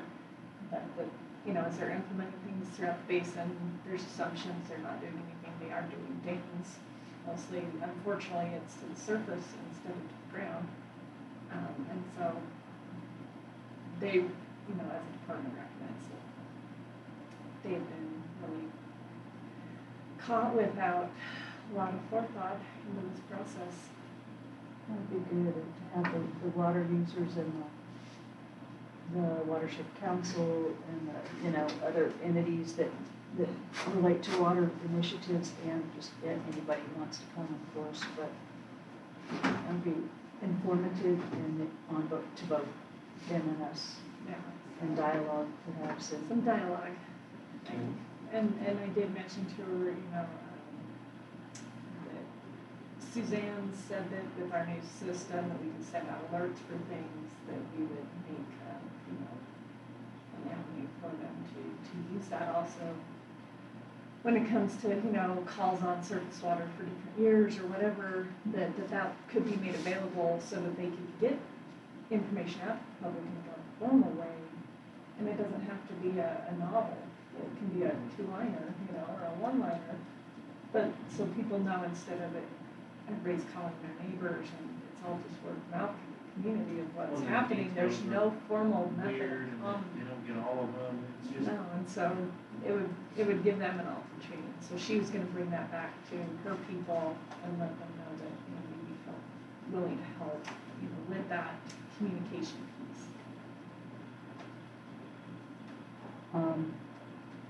regarding alert sends and alert notifications, you know, Suzanne said that the new one, it'll be a year before that comes online and will require some education and rollout, but for now, the current alert sense is still our system.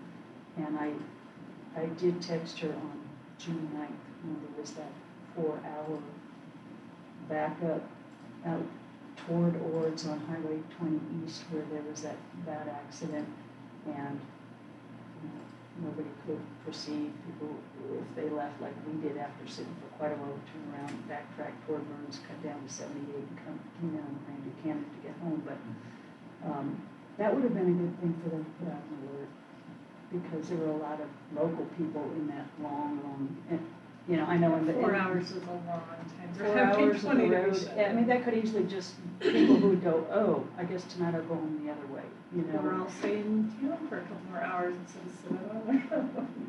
Yeah, not a huge deal, just saying, I will chat with her later and just see who anyone, you know, just thank them if they can do that in the future. And that was past the Harney turnoff, right? Between the Harney turnoff and the corner. I think so, So I you wasn't couldn't- up far so you enough to couldn't- see exactly at the. So it wasn't this, I'm just saying, it was this side of Harney, you could have gone the whole Harney road, but I think it was beyond that. I think it was beyond that, but eventually, and I don't know if the, I know where we were in line, it was hard to know because the Yeah, you line had didn't- been stopped for so long and people were just trying to, and I finally turned around, had to go ways to get to Harney to Yeah, cut I over. know so- I should have, But we it, should have got one of the reader boards right up here at the end of town, at Y and said, yeah, I mean. They you know, should have moved. They should have done that. It's, alerts, that, Both, I'm not saying Yeah, it's no, right, no. right, it's good Yeah, for I- locals, but for people passing through, yeah. they should have Yeah. There a should report out have there. information, anything over an hour should be posted. And it was such a severe accident, that they knew that it wasn't gonna just happen in an hour. Alert sense is a tool at our disposal, but I think we forget We about aren't using utilizing it for things that, Yeah. Well, and, we've had so many head-ons in that vicinity that, to me, some signage saying, do you want to become a statistic? They come off that hill, their phone pings because they suddenly have service again. How Mhm. many of those? Exactly. I know when, Pam and Lee Wilson were hit head-on, that it was a lawyer coming to the courthouse that got on his phone as soon as he had service and got in their lane and hit him.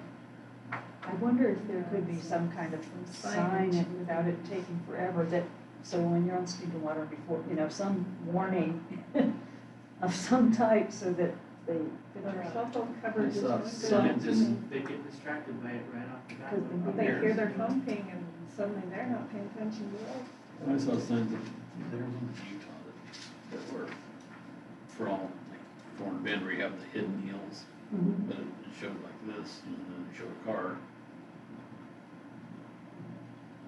Whatever, I can't remember how it worded, but it said hidden valleys, or hidden, Well, people know It that was- it if was you at go every- to pass, you yeah. don't have a line of sight. right, it was at every one of these hidden type things, it said And we've had hidden, and We I've have never a lot seen of anything those like that. fatalities out here on 20 because of that. Yeah, and that's what, There's a lot of just Yeah. dips where a car's below that plane of sight. Yeah. And if you're not familiar with it, you think it's clear. and Oh, they- no, it has the appearance. Yeah.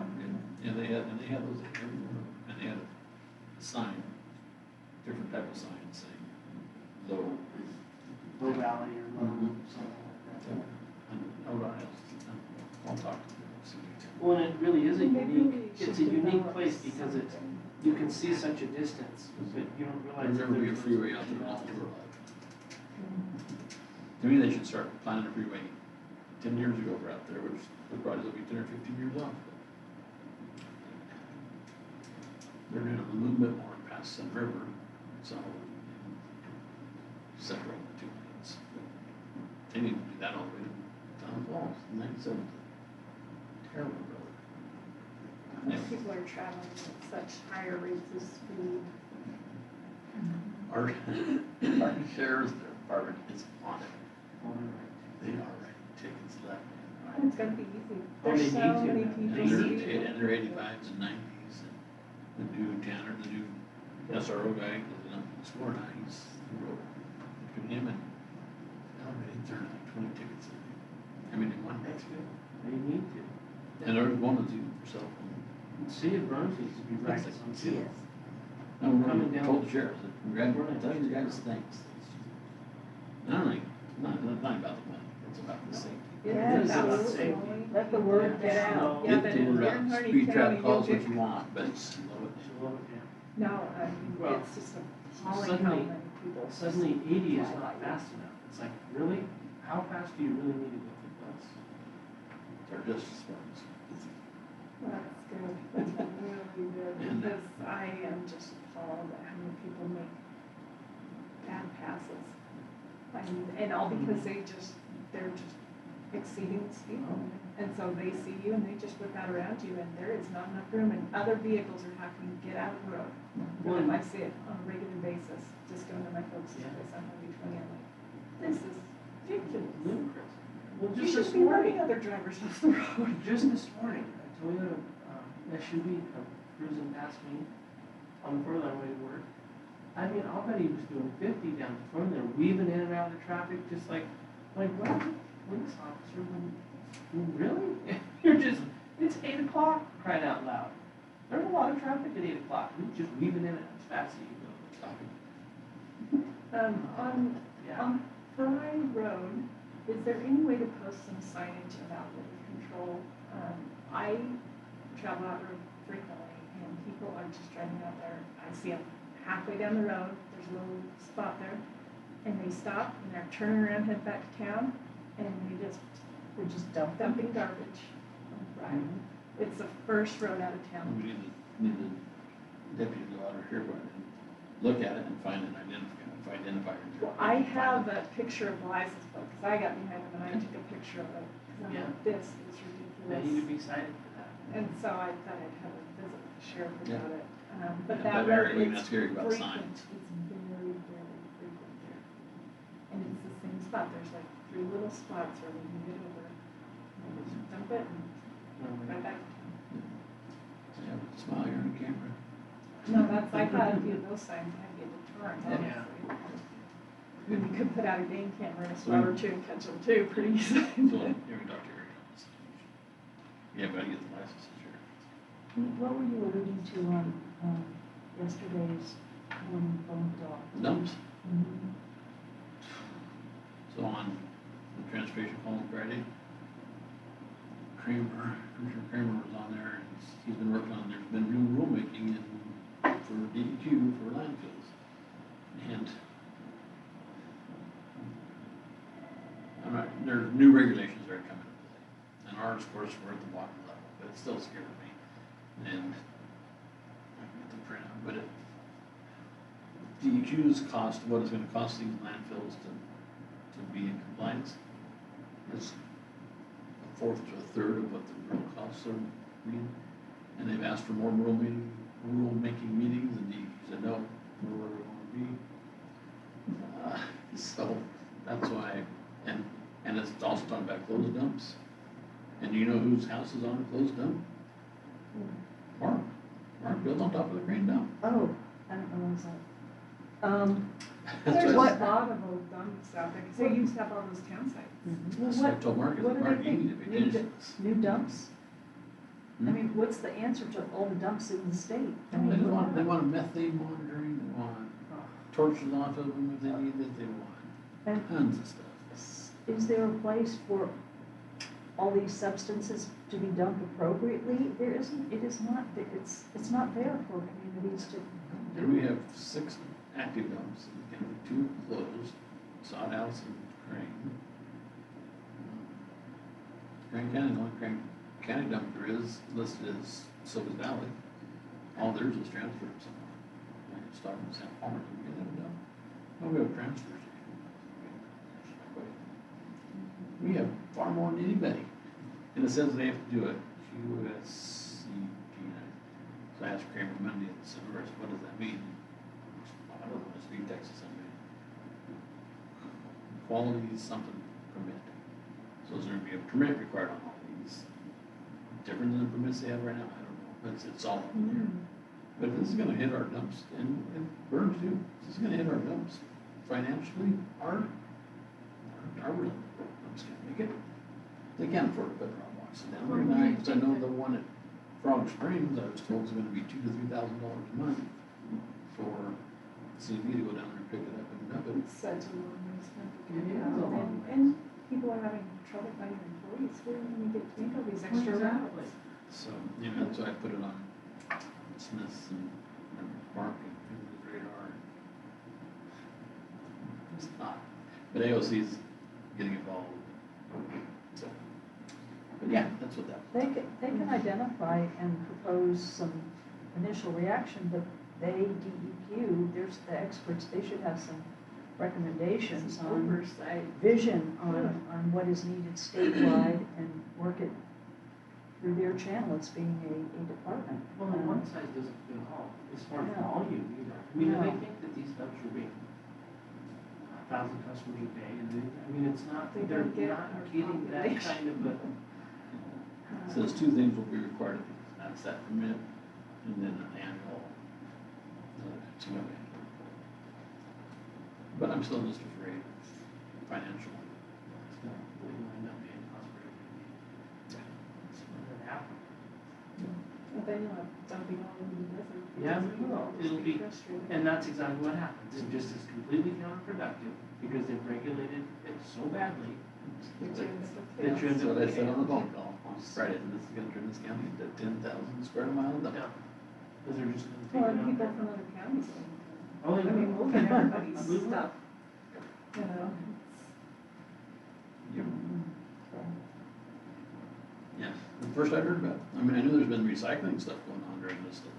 I had not heard And anything I about had a this. different meeting I've been trying to sit in lately since they're virtual, so I wasn't even at that one. I learned a lot when I listened to that. We sit on that, but I'm like, That's I why it's missed that important we one. all take a different moment. Never know, it's gonna pop up.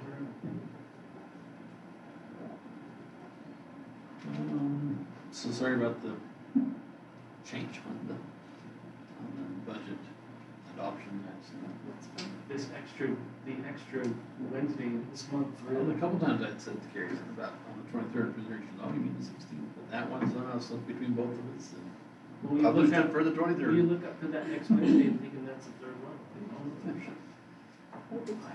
Yeah, it'll only take us 15 minutes. You're gonna go Monday? Yes, we have, work group going on the Rivers Democracy Act. It's scheduled for the 23rd, actually, for the subcommittee, and so I've had Dominic letter together. And we'll present that draft on Monday to the LCA. I'll send it to you guys prior. I think we kind of have it in a final format, but we'll take further comments on Monday before we get signatures on it. And then we'll have to have a pretty quick turnaround though for signatures on it, and Vince's office would like to see as many real signatures as possible, as well as all the counties listed that are members of the association. And he's gonna take that letter and then run with it for that subcommittee. Are you guys still at it? BS and more maybe. On late items, scheduling. It looks like maybe the date for the regular county court dates, it says July 7th and July 16th. I think that's a mistake on the 16th. July 17th, July 21st. Yeah, so it's Yes, just just kind of, typed over the. okay. I'll correct that right now. Have a good lunch. Thank you. If you want to take county car Monday, you can. Yeah, I what do I got a need to photo. do to do that? I've never had Just to take- do that so far. Just take mine. Just show up? Just take mine. You have to bring a big cup for your spit, you know, so it doesn't get on the seat. They won't tell you how to, okay. Instead of going down and getting one out there, just take. Just take one. I'll make sure, I think it's got to be good. I wish I I could know, go. it is. I just filled up in bathroom. So it'll try to make it back easy. You'll really be, it'll be nice to be with. I Well, really enjoyed especially that. on this act, I mean, it's one of those, there's gonna be a lot of discussion around it, so. And I've done a lot Are they- of calls There's a and letter contacts and. being submitted from Farm Bureau, Callahan. You've seen that. Yeah.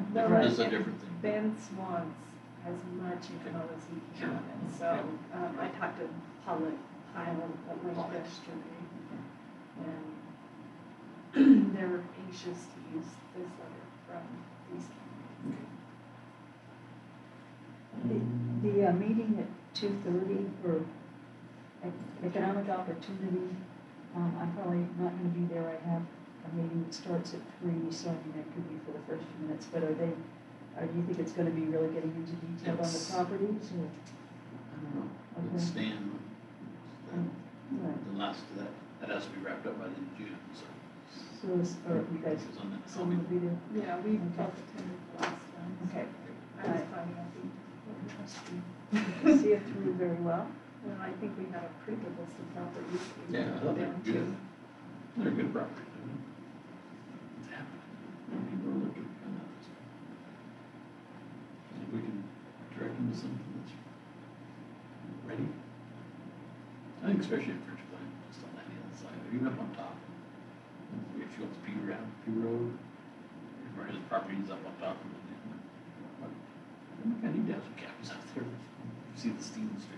We certainly have people going to South Bend, yes. 900 people on Memorial Weekend camping on, what was it? I'm expecting as many this weekend. Suzanne was telling me, plus this Skull 120 is this weekend, and it is a mess.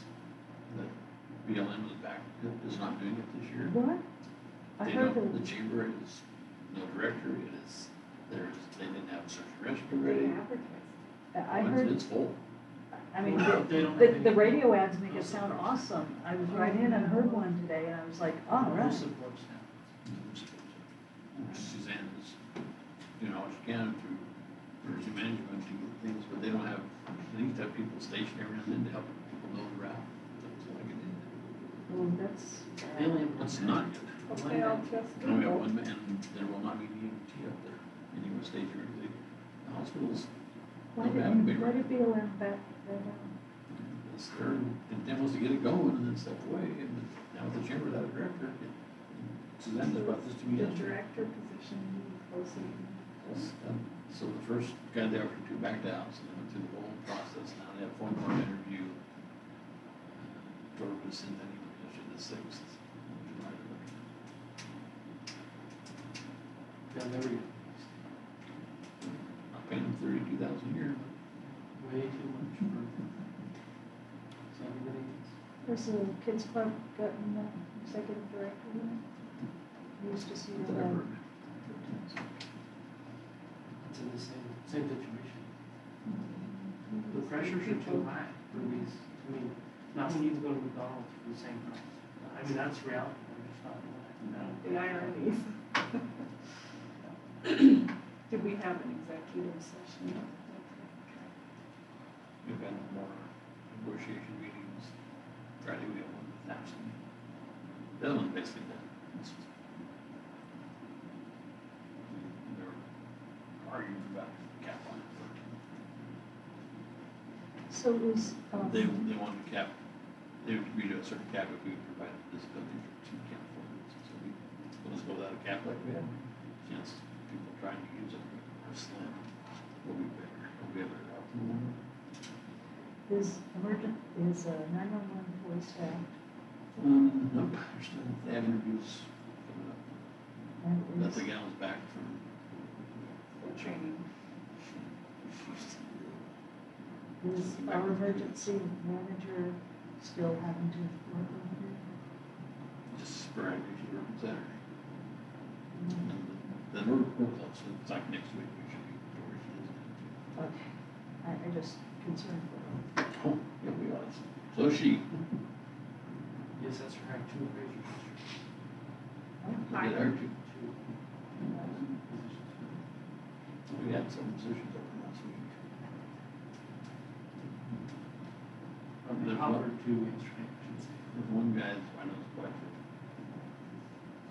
He's got experience in emergency and stuff. I think we got some decent people. Take the state. James, leaving Justice Court, so we're on that one. We've advertised it for 30 hours and it will be Fridays. One problem it puts us into is Vicky can't be left, can't be alone because if someone comes in and tries to talk her case, she's the judge that has to hear the case, so you gotta have this person available, even if That's it's, front man. you gotta have that front. And that's what she always was when it was Donna. So, that's, we gotta work it out, and I advertised it for 30 days, but the possibility it could go for that, we've gotta address that. You know, But we'll let them see if they can work it with 30, their, pay benefits this first year. their phone system does not allow anyone to leave a message. And I think that's, I understand from their perspective, that's just not good. I tried it just to, and, I mean, it will not, you cannot, a person cannot call. Now, if, they might say, there's no guarantee your message, that there will be a call returned, but you may leave, I mean, someone's, it just, We it's get really calls bad. all the time that say, I have tried to call this number over and over, and no one likes to It, call. you can't leave any kind of a message, and if you're out of area and you're trying to figure it out, I wonder if it's because people might try to leave a message that to get out of the ticket. If there's some legality, but you could put some stipulation, You you have to could put say some at the very beginning, you stipulation. can say, I don't know this is what the only phrase for means, communication, you can't plead a case or. right, They weren't accepting messages when we do it. So I don't know if there's something. I've never had to call them Me before, but neither. I I called don't for want to something hear and it was That like, makes me, wow. that makes that's me wonder good. if there's something there. I'll find out. Yeah, I didn't that'd be make- good, I just, Been that way a long time, and it's. well, if they're out of area, what do they do? Because they don't know. They call you. They do, they call us. And then they're frustrated because we can't help them. This lady came in yesterday and they were telling us, can I help you? And I'm like, "Can you take it? I'm so embarrassed." One of the deputies got done. Okay, well, good. If your guys' computer's up here, I know what it was. What? It was, one of the servers was turned off. Oh, okay. Do you need to do something like that? Yeah, I just need to take that. So, I was just gonna run this by you guys, just for food for thought, an interesting observation. Crook County Court uses a consent agenda, and I just like the language that they use in it. And it's just food for thought, it's not anything. What's the language? Can you read it? Well, they say, so today's meeting for there is the consent agenda, so the routine matters which are not expected to generate discussion and are approved in a single vote. Any member of the court may request removal of an item for separate discussion or vote. And it lists, the minutes, work session minutes, and then approval of contracts, grant documents, like approved Saving Grace 8th Street lease extension agreement. I mean, basically, just mundane things that don't, and I looked at it as like what you guys do in the work session is similar. You're approving the bills, it's not gonna cause any discussion, and you can get through a lot of stuff quicker if you have the ability to review it all. This stuff doesn't work. Stuff doesn't like to work, that's what it is. Yeah, a lot of this stuff I need more background on. You guys might Yeah. need to restart your computers for. I don't know. Thank you, Jeremy. I don't know how they do that, because how do Those they? are a lot of things that should have There's some some local things you should public have some discussion. discussion on. Wow. I mean, I could see putting the bills, the bills. minutes. So you the can put minutes. bills and minutes, like we do that for our school Yeah, board. sure, that's one thing in the I consent agree. agenda, but those, I But mean, that's a those are lot. the Action discussion items. items. Those are action items. Discussion or action? Yeah, Not like but I've always been open to a consent agenda for just like. For you said, specific For things. bills, things that are mundane that you're just doing no matter what. Yeah. Approve LGBTQ and plus and mini grants. I saw that. And like that would. Crook County? Discussion? Crook County?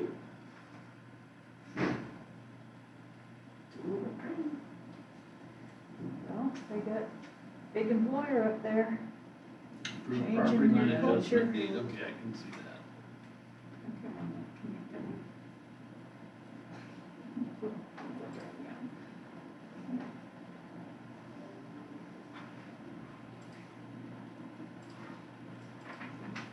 You know what, before I went on vacation, remember that? That deal with public, with the health department in Grant County, said they wanted us to pay back $7,000. Oh, yeah, over the This goes way, environmental. this goes way back, yeah. Yeah. Yeah, yeah. So we had, finally got more, got all this. Discussions, this. Told Nick, I still think you're wrong. I think that was a fee that was in place, it's $100 a month that we're the front man for John, he's not in the community. Yeah. And I emailed that back, finally emailed that back, and I said, no, I think you're wrong. I think this is for that, and I think that continues to this day. And she wrote me back one question and I answered. And she had all kinds of people, she had like 4 people who went up there. Oh, my goodness. Accountants, because community counselors, some. See, we don't have any like And we're like thinking I finally won that sucker. Finally won it, and they let it go. Thanks, George, you're in trouble too.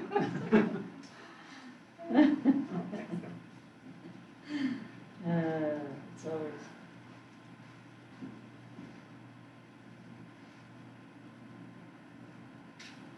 So I have a U.S. Elections Assistance Commission meeting tomorrow, and I've shared with Pete, I've been nominated to serve on the executive committee of the Standards Board.